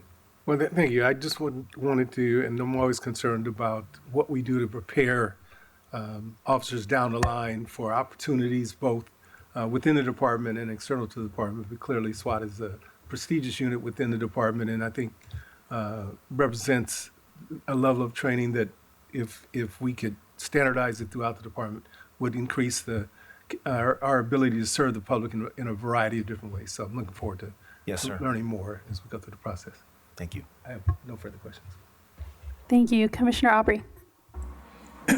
Thank you, and thank you very much for this excellent report. It was very impressive, and I particularly want to highlight, as a preface to my question, the really amazing statistic that in over 10 years, or in a 10-year span from 2012 through 2022, SWAT deployed over 1,350 times for spontaneous incidents and approximately 250 warrants.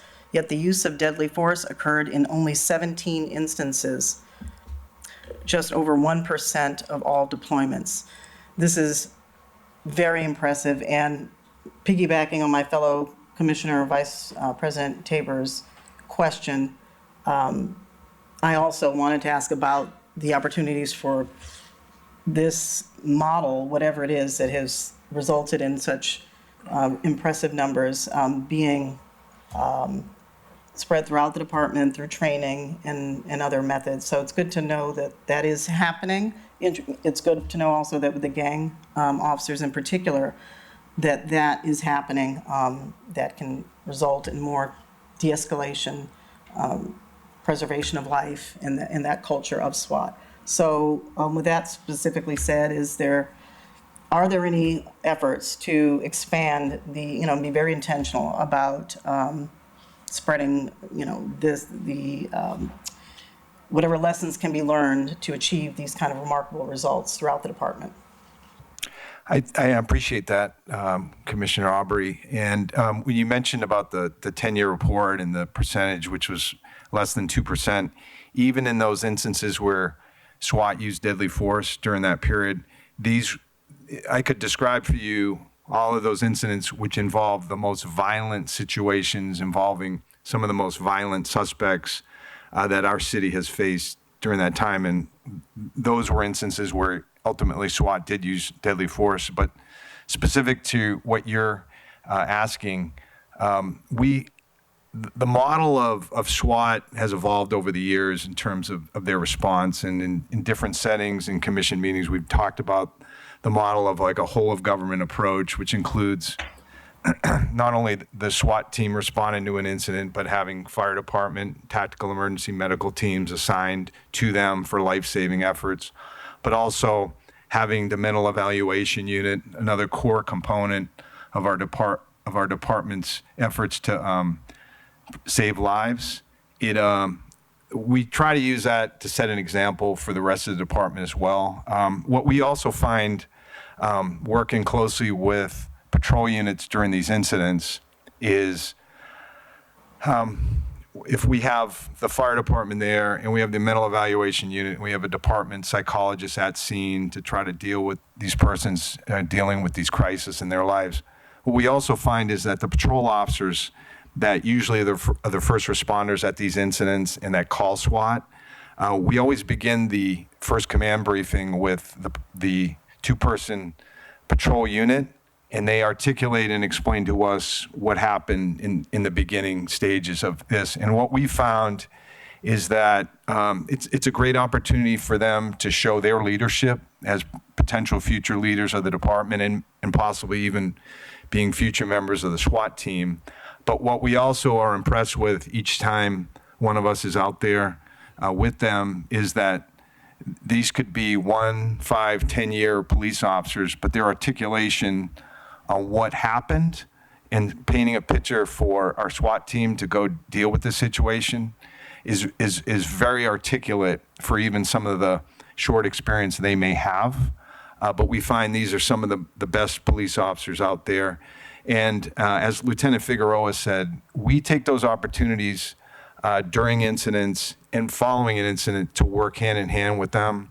And then just to add on, we expect a lot of our LAPD supervisors, particularly our sergeants that work patrol, and there's many opportunities throughout the year where our supervisory team from SWAT attends divisional supervisory meetings to go over the core components of a SWAT incident and what's expected, because our SWAT team can't do their job out there without the structure of patrol, not just those police officers, but the sergeants, the captains, lieutenants, all the way up to their geographic bureau. But it really is a partnership, and we continue to learn from them as they can learn from us. Thank you. I do have one quick follow-up. With respect to MEU, which you mentioned, I noticed they're mentioned a couple times in the report. I also noticed that behavioral sciences section, BSS, yes, was mentioned maybe a bit more often. And I'm wondering, do they tend to roll out together with SWAT, or is BSS more equipped to deal with some of the crisis negotiation and suicide prevention than MEU, or just curious about that interplay? So I can begin, and I can turn over specifics with Lieutenant Figueroa, but for every SWAT incident that happens, we'll have a department psychologist is also on call. So that's part of the response team. And when we have as part of the SWAT package, there's, this was mentioned in the report, but the crisis negotiation team of a supervisor and at least 2 SWAT officers trying to de-escalate the situation peacefully. That crisis negotiation team works hand in hand with that psychologist and the mental evaluation unit. And then, as I mentioned during those command briefings, which are usually hourly during an incident, we listen to their insight and feedback from what communication, if any, they've had with the suspect or suspects to determine what our next course of action would be. But having the psychologist there is critical, and as I stated, part of that evolution of the SWAT product that we have today. And is there anything else you wanted to? Thank you, ma'am, for the question. So just a couple of things to that specific topic. So a large part of our success, aside from our highly qualified, highly competent SWAT personnel, is we're very heavy, as the chief alluded to, when it comes to CNT. So everything starts with crisis negotiations. Whether it's within an hour of the incident or if it takes 6 hours, it's based on the tempo of the conversation. If the suspect or subject is engaging with us, as long as they're engaged with us, we'll continue negotiations.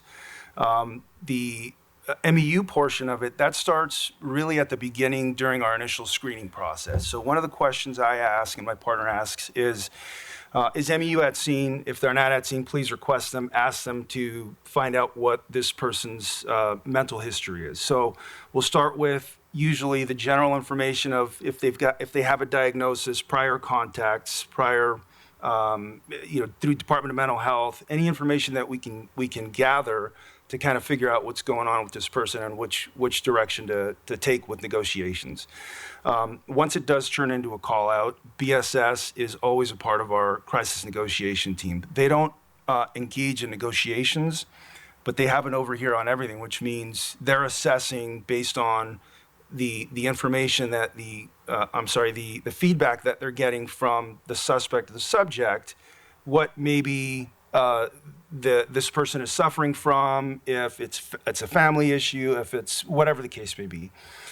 So they are of huge value to us and to our negotiators. Obviously, our negotiators, they're SWAT cops. We're all in-house. Our SWAT officers are also negotiators.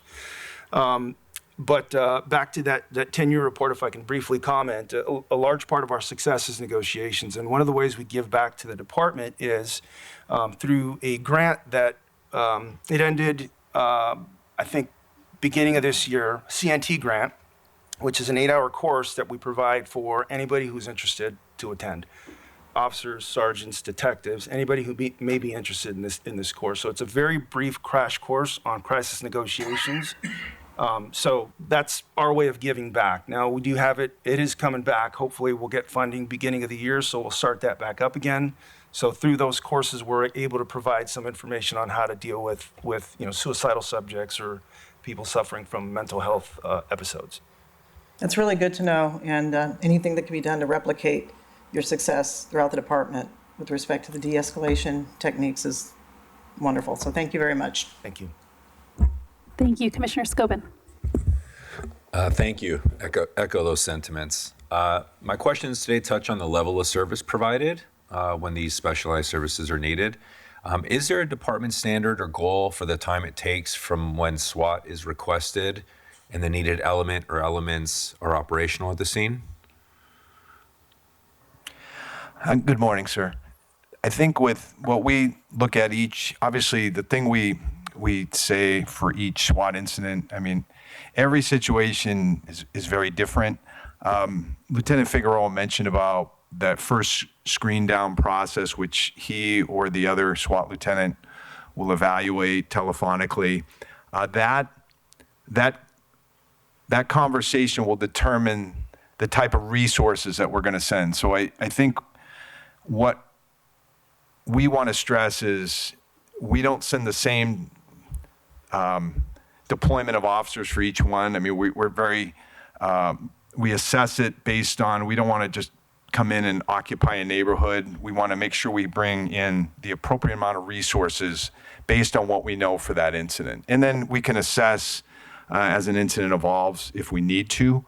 But in terms of time, there really is no standard time for us for, we want to get this incident over based on in this many hours. I mean, it's really a process of, as we talked about, we want to create dialogue with the suspect. We give it a certain amount of time with negotiating with them before we would move into next steps if that becomes tactical. And that's all part of as we talked about, I think, evaluating during those command briefings. All right, have we given this enough time to get a peaceful resolution where we'll gain their compliance to come out? There's different methods that our team uses to try to gain that compliance, and each one of those is different based on the suspect's history and behaviors. Another part of what we have that respond to these incidents is a metropolitan detective assigned to SWAT, and he or she will help out and do really a background that we can add to that negotiation process to see what the background is, maybe criminally or some of the family history that could be triggering his or her behaviors. So again, I think we don't give time limits on when we move into different stages. It really depends on how that incident is driven at the time, and we want to ensure that we try to end these as peacefully as possible. And if it takes 9 hours or 2 hours, we'll get there in a peaceful resolution. Yeah, thank you. I've in the instances that I've personally seen, I echo those sentiments. I mean, the amount of composure and patience that the officers in SWAT have is it's incredible, and I think leads to a lot of the statistics that we see here. I was kind of wondering from the time the request is made to the time SWAT arrives. I was just kind of curious if there was any in your audit, if there was any knowing of in the instances that you looked at. I was just curious on that time. We didn't necessarily look at, response time of when they can come. It's just going to vary on the city, if it's in the North Valley, if it's the South End, if traffic. SWAT actually does a really good job on analyzing their on-call hours based on traffic patterns and people that come into the city. I think they can speak more to that. So they are anticipating that the city grows between the hours of 10 a.m. to 1900. And so that's kind of when they're on. And, it just depends on what's happening on the city and in traffic and getting from A to B. I'd say it's usually about an hour, if less, than response time, which, and when SWAT's called out, it's usually on a barricade situation, so there's a little bit of time. And sometimes the patrol officers resolve the incident before SWAT gets there. That does happen at times. You can't really predict those, but they get there as soon as they can get there and mobilize the team with all their equipment, in a pretty quick time, considering the environment. Thank you. My next question deals with, on the IG report, the observation that not all officers are equipped with the same quality night optical devices, and then the subsequent recommendation that all officers be equipped with the same nods. One, curious, the current snapshot of SWAT, are there currently devices in use by officers that, we would say do not meet the, needs and requirements of SWAT officers? I think they have all the equipment they need. It's just that at least for the nods, there was a difference on two different ones they had. They had a higher quality one and a lower quality one. And sometimes that just depends on things like budget and funding and, if they got a newer piece of equipment. So, when it comes to a lot of work's done at night, right? And so if you're looking through a nods at night and one officer has a higher quality compared to another one, that could affect a decision-making situation. So we just want to encourage that something like with the nods, that everyone's on the same page and having the higher standard equipment. But overall, the team has, very good equipment. That's kind of what the report highlighted. They're able to oftentimes resolve these issues without any injuries because of the amount of equipment that they have. This is just kind of one area that I thought they could improve upon. Yeah, so, my interest is, and the department's response seemed to agree with that, with, slight variation in wording, which I don't know if it was just more semantics or not, but I would assume that we all agree that in a perfect world, all would be equipped with the highest level of quality in these. Do we have any understanding of where we're deficient? Meaning, how many new ones would we need to satisfy that recommendation? I can talk about the kind of the discrepancy in that area. Like any other part of the department, we use different funding sources beyond the department budget. And for the tools and technology and equipment that a unit like SWAT needs, we obviously have to expand beyond the department's budget for that. That'll include different grants. One grant that we regularly use, not just for SWAT, but other entities in the department, is the Federal Urban Area Security Initiative, or UASI grant, that we receive some funding each year from the federal government. As part of that, I oversee the UASI grant for the department and allocating the different costs and equipment purchases. SWAT, we use these, each year we use a certain amount of money from that grant to replace the devices. So if say there's 60 officers in the SWAT unit, we can't afford to buy 60 new devices each year. So in the last 4 years, we've outfitted the unit probably 15 to 17 devices a year based on costs and what we're allowed. This is how we achieve that, which is why when the Inspector General did theirs, we do have some. We are in the process of purchasing additional. That'll hopefully update the whole unit with the most current devices. Is there anything you wanted to add on that? Okay. I ask from the standpoint of, any opportunity that we can know where there's a need, it allows us to try to go to work for you and get that done. My last topic is the heart-wrenching situation that was discussed in the report when officers deal with a suicidal person, but no crime has been committed. Based on what I've read, we have what looks to be best practices protocol, including mental health professionals, escalation, and even tactical disengagement. In the relevant call that you observed, intervention was ultimately made because the person was near death and likely did not present a significant threat to our officers or injuring himself. Recognizing that every case is unique in facts and circumstances, can you outline the criteria for when our officers intervene as opposed to making a tactical disengagement?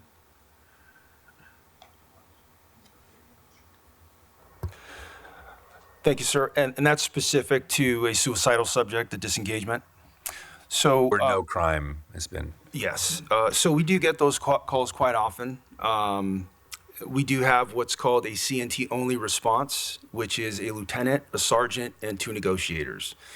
The call comes through as a typical screening through our Metropolitan Division front desk. My partner and I will receive the call and we'll start asking, prompting questions as to MEU information, mental health information.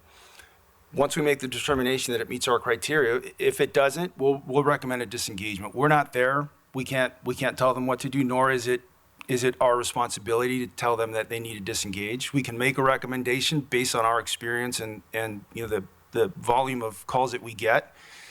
If it meets the criteria for a disengagement, we'll recommend that. But if it's something where they can't disengage because there's a potential threat to the public or neighbors or anyone in the immediate area, then we'll respond in a crisis negotiation capacity.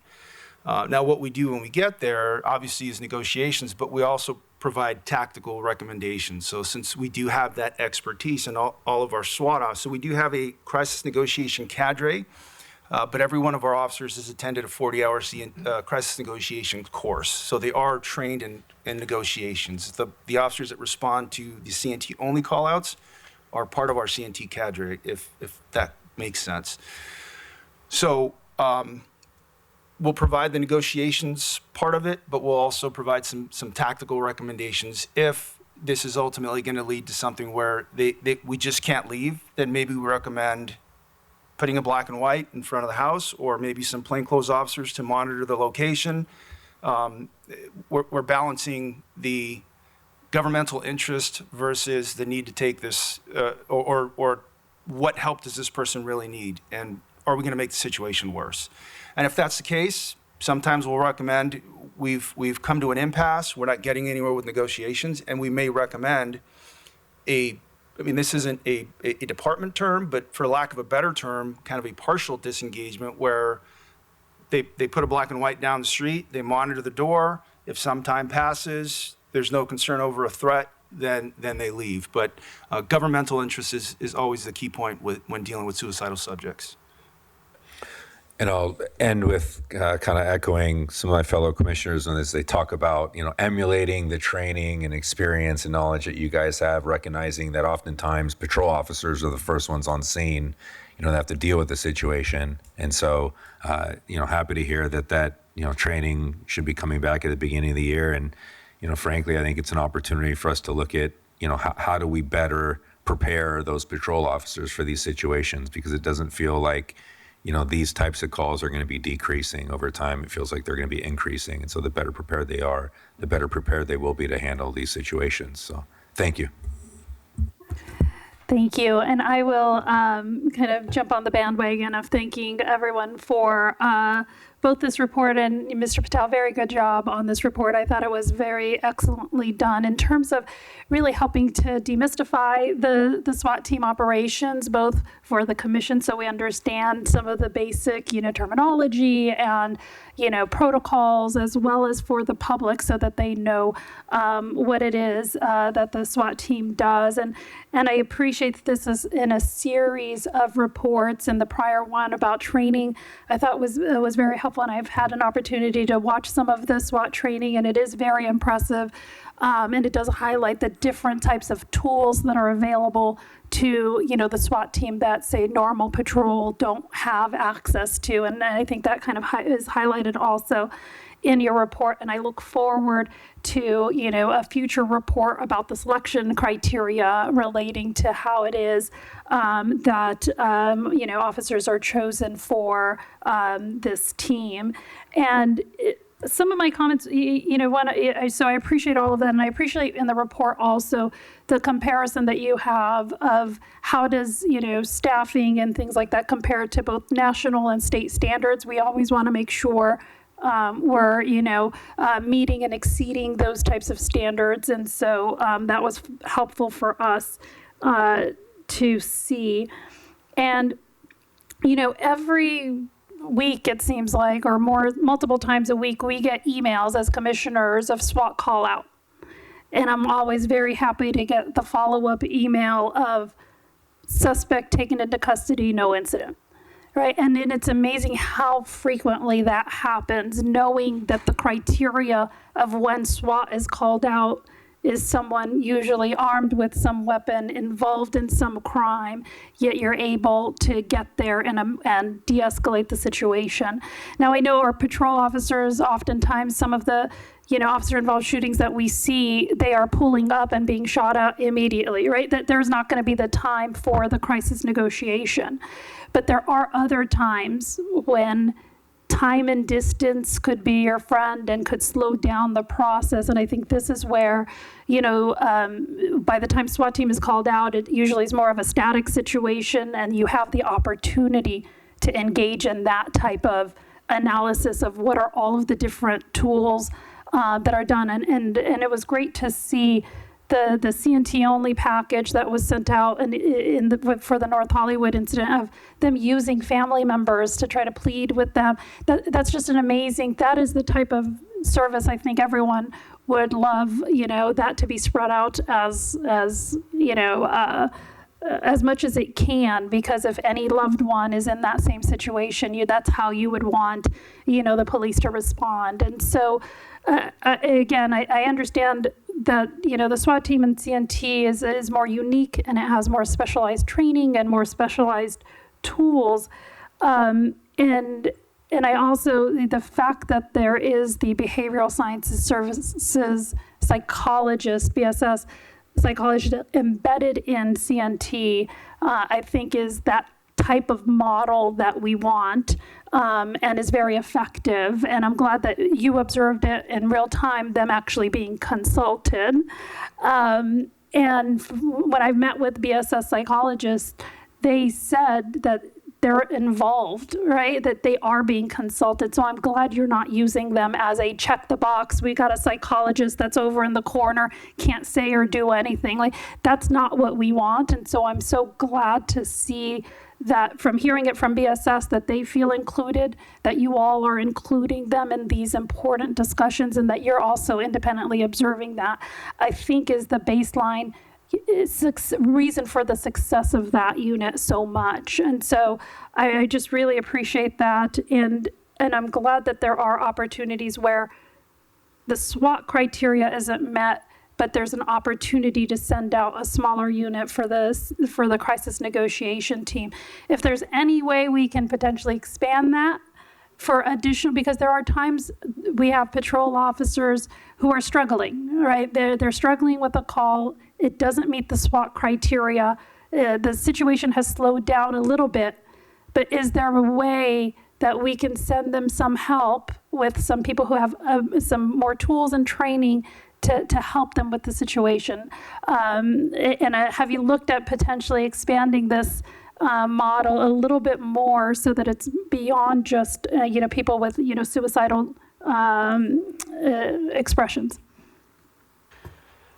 Thank you, ma'am. Yes, actually, we do have, among all of our capabilities and what we have to offer, Tech Assist is also part of that service that we offer to Patrol, which they have access to all, with DFR program now, there's access to drones, but if, for instance, they need to go into a residence, it doesn't meet our criteria, we don't know if the suspect is inside the residence, which is part of our criteria, but maybe not, then we'll respond in a Tech Assist, what we call as a Tech Assist package and a Tech Assist configuration, which is typically a lieutenant, a sergeant, and probably 3 or 4 folks from our tech cadre. So they can put a drone inside a house, which our DFR program can't do, or doesn't do, at least that I'm aware of. We've got ground robotics that we can put into a house, clear a majority of the home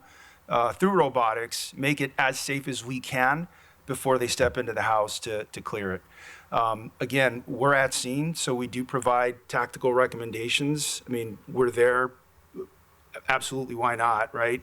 But if I could also mention, as part of our initial screen down process, I've spent 3 or 4 hours in the middle of the night on the phone with an incident commander providing recommendations. So it doesn't end with, it doesn't meet our criteria, you're on your own.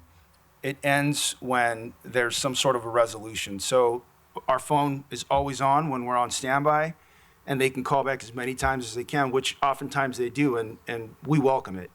Try this. If that doesn't work, give us a call back, and then we'll work through the problem over the phone. I'd love to respond to everything, but we can't, right? But what we do provide that service quite regularly, where sometimes we're on the phone for hours, kind of back and forth. They're trying different things, and usually it does result in a successful outcome. Even though we can't physically respond, at least we can provide some recommendations. Can I just add to that when you look at the average number of SWAT deployments, standard call-outs, we average anywhere from 120 to 130 a year. But as Lieutenant Figueroa said, they probably take 300 plus calls a year. That's almost one a day. And as Lieutenant said, he might be on that for multiple hours. It ends even before we establish it as a SWAT call out.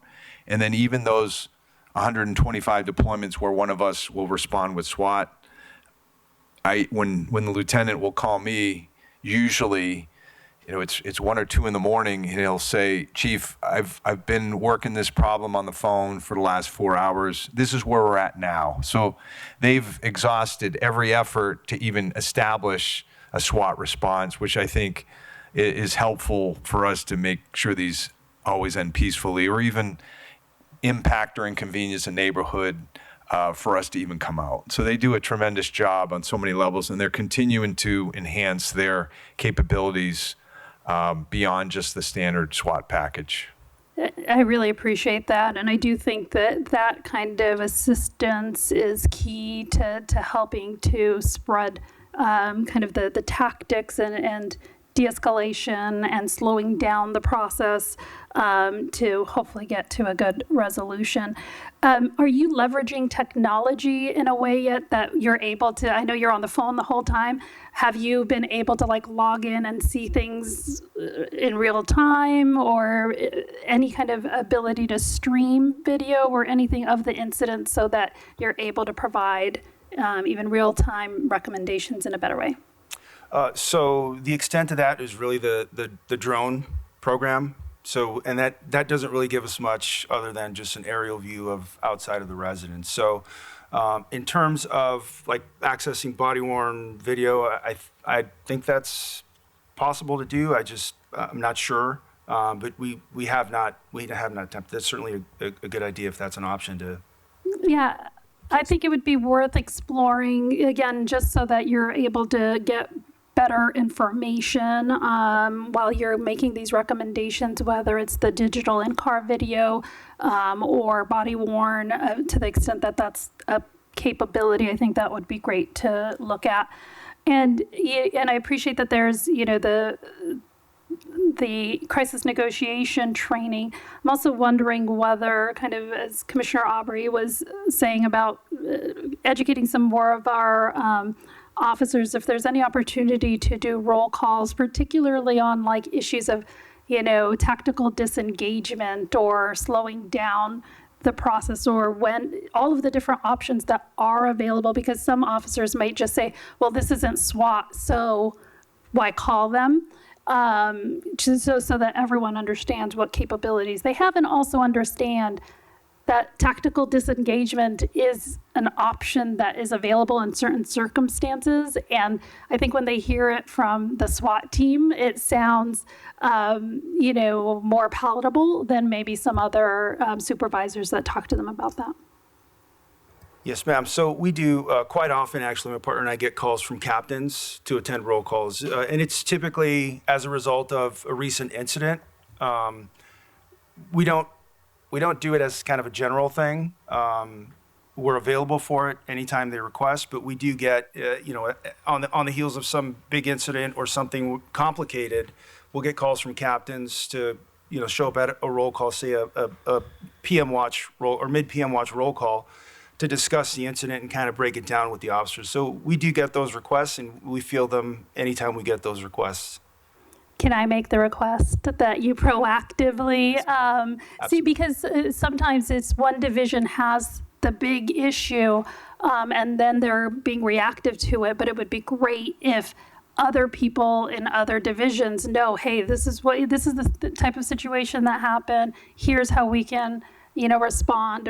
So it would be great if you all, again, I think you all are great trainers and respected within the department, that your training will be well received by a number of the officers. So anything you can do to help spread the message, I think would be great. And Commissioner Scobin touched on this in terms of response time, and I appreciate the report indicating that the SWAT working hours is determined kind of by data-driven analysis of when most of the call-outs are happening. Just asking in terms of have we done that data analysis recently? Is it a continuous evolving thing, or is it more of a historical analysis? So we're constantly evaluating our hours, and just historically, it's typically been weekdays between the hours of 10 a.m. and 7 p.m. That's just when we look at. So my partner and I keep what we call screen down sheets, and it's everything. Every phone call we get, we scratch out, or we notate all the information. So we kind of look at those, and they all coincide with the hours that we work, and generally. A bulk of our work is during the week, and it's during our work hours, sometimes between the 10 a.m. 7 p.m. hours. So although it's not in any type of report, we are constantly evaluating the workload and when the work is coming. Great, thank you. And I want that to be an ongoing function as opposed to a static, arbitrary, time that is kept for a long period of time well beyond its usefulness. So I appreciate that it's an ongoing thing. And I appreciated the Inspector General's recommendations about kind of modernizing some of the tech so that everything's available in one area and it can be easier to, track and annotate. Do we know how difficult of a lift that is? Is it a database issue, or is this going to be a longer process? So it is a database issue. The system we use currently, it's an old legacy system, and it's kind of you can build it based on your needs, but it has limitations. One of the things we did based on the last report in terms of training was we're using SharePoint now to track all of our training documents. So that's housed in SharePoint, which everybody loves it because you can fill it out on your phone and it's set it and forget it kind of thing. So problem with this is there's so many parts to the after action report that we can't tie it in with SharePoint. There is a program out there that we've researched that would kind of fit all of our needs, but again, it comes down to funding. So we do know of a program out there, but the bottom line is it comes down to funding. Okay. And just to add, I mean, we've had different conversations here about SWAT and our technology over the years, and I think we've evolved with the beginning in 2018. We adopted the SUAS program for SWAT, and then we went through the QUGV, and then the different robotics that we've acquired for SWAT, I think that have modernized them for dealing with the tactical incident, and then how we've evolved with our personnel with technology being a priority. And so I think when you look at it, I think as this, that the Office of Inspector General has helped us in this inspection is, okay, where do we go now? I think, as you say, I mean, the after action report, we need to modernize that, but also what can we do at a command post, like sometimes our limited visibility.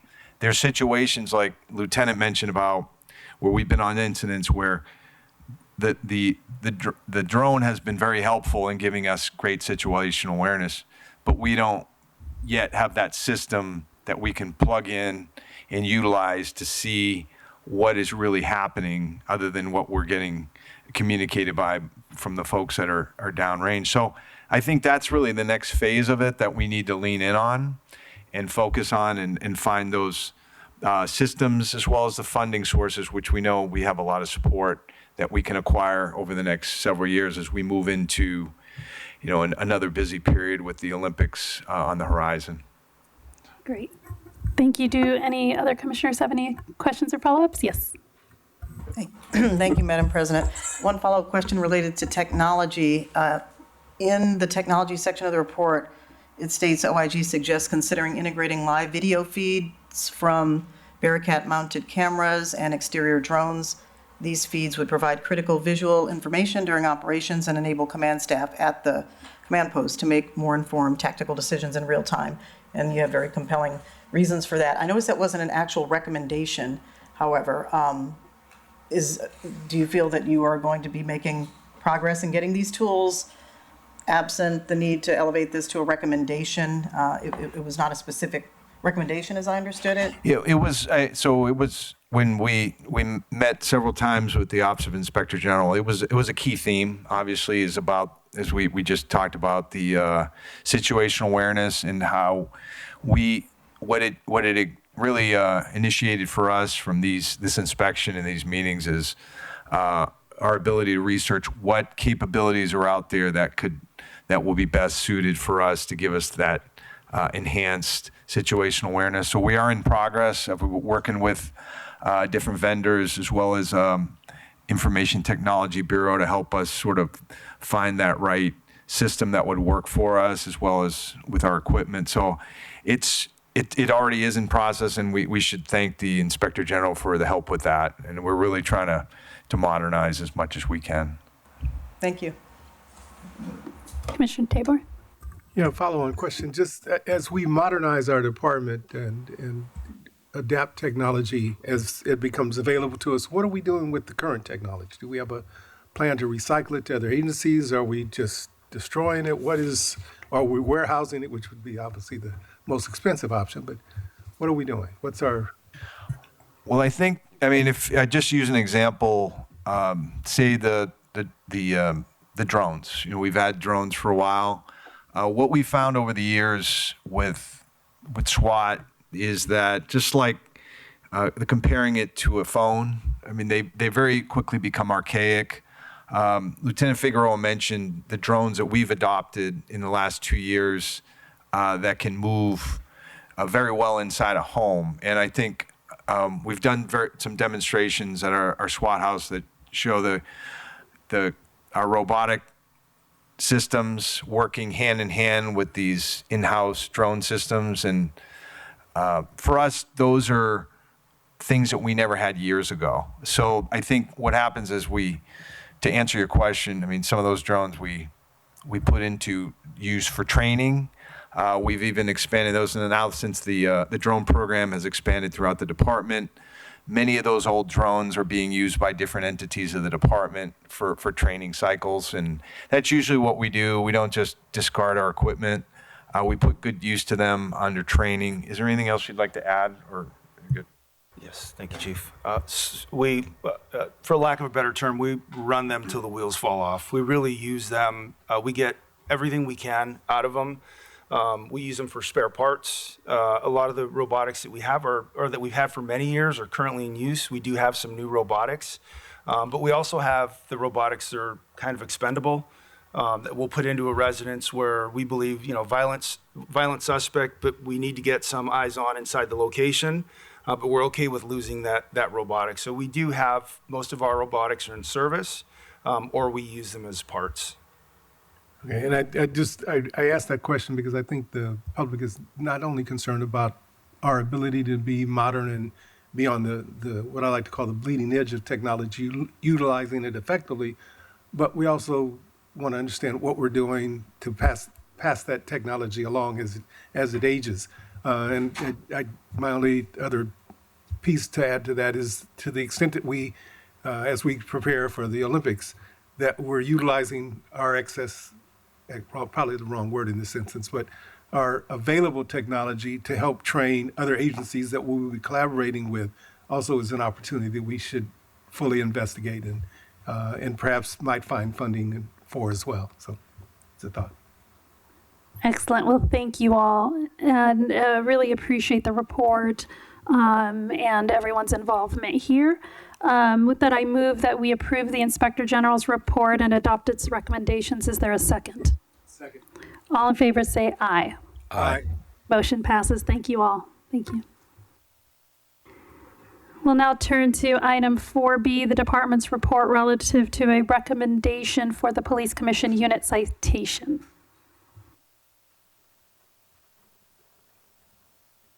Do we not have the awardee present today?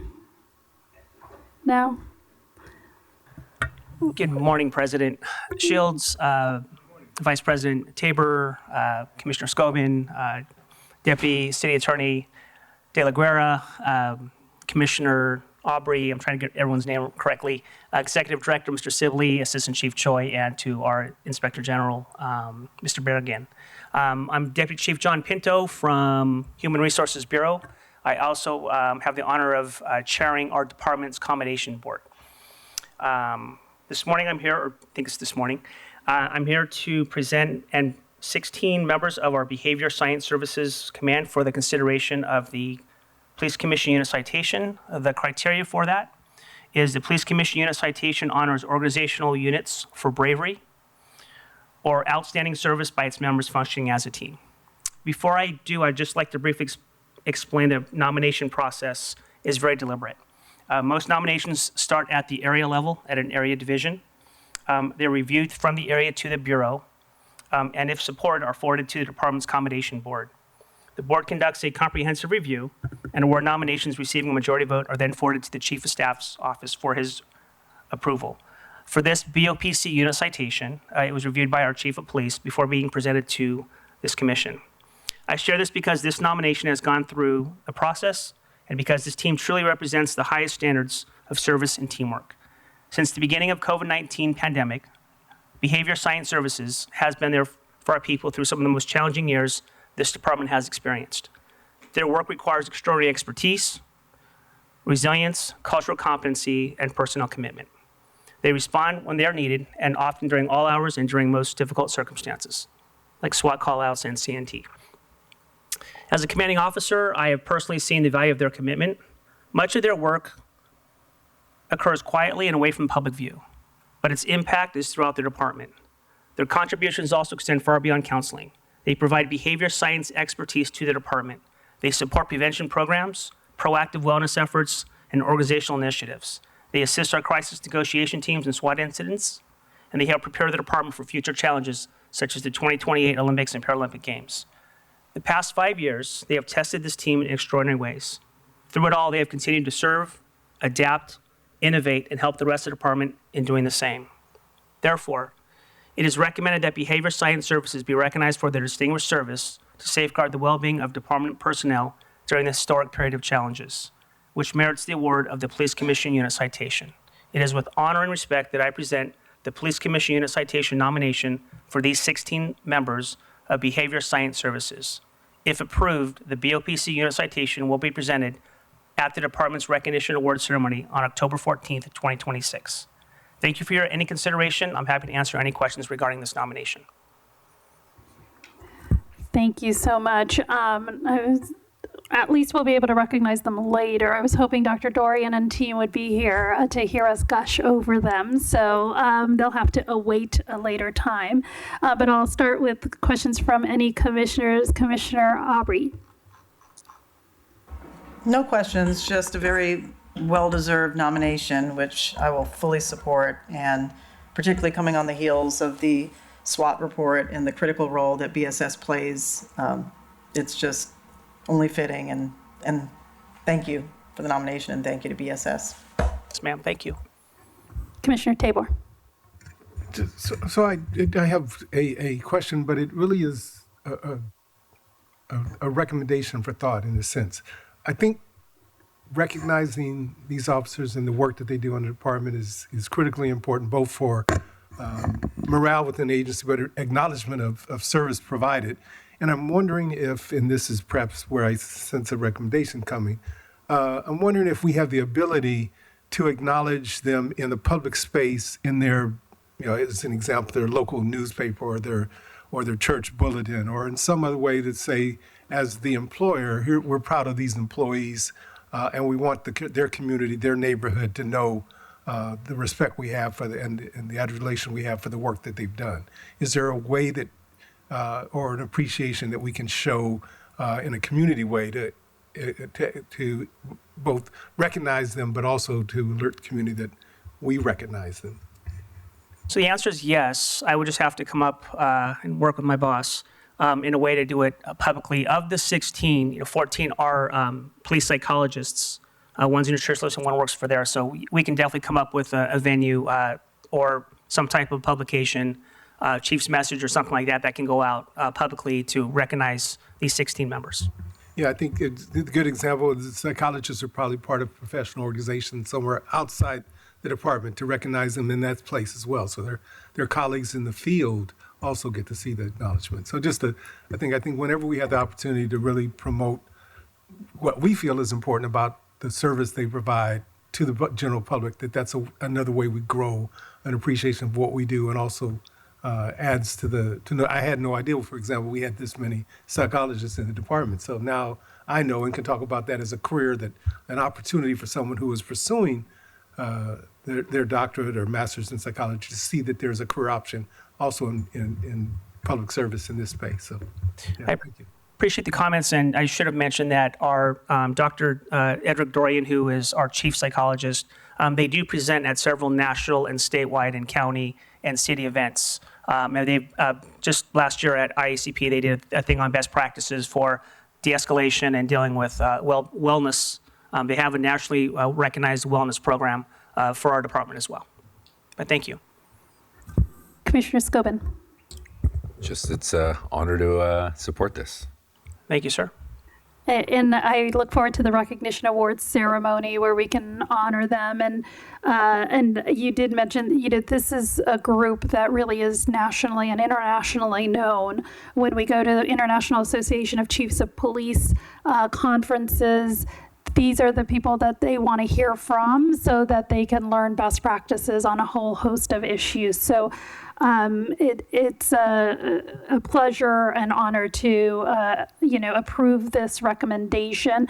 And I also want to commend the department for recognizing them, because that also can be sometimes an afterthought, or you take them for granted because they're just so infused in the work of the department. But I'm glad that you all are recognizing the work that they do. And, we always talk about the, civilian staff being the backbone of the department. And I think that is ever so with the BSS, they're the backbone. And also, I kind of call them like our blood supply to keep the heart and mind healthy. So really appreciate everything that they do, and appreciate the department and your leadership for making this recommendation. And with that, I would move that we approve the department's report and take the recommended board action. Is there a second?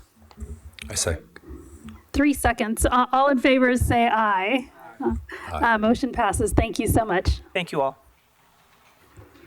And the commission will now recess into closed session to discuss items 5A1 and 2.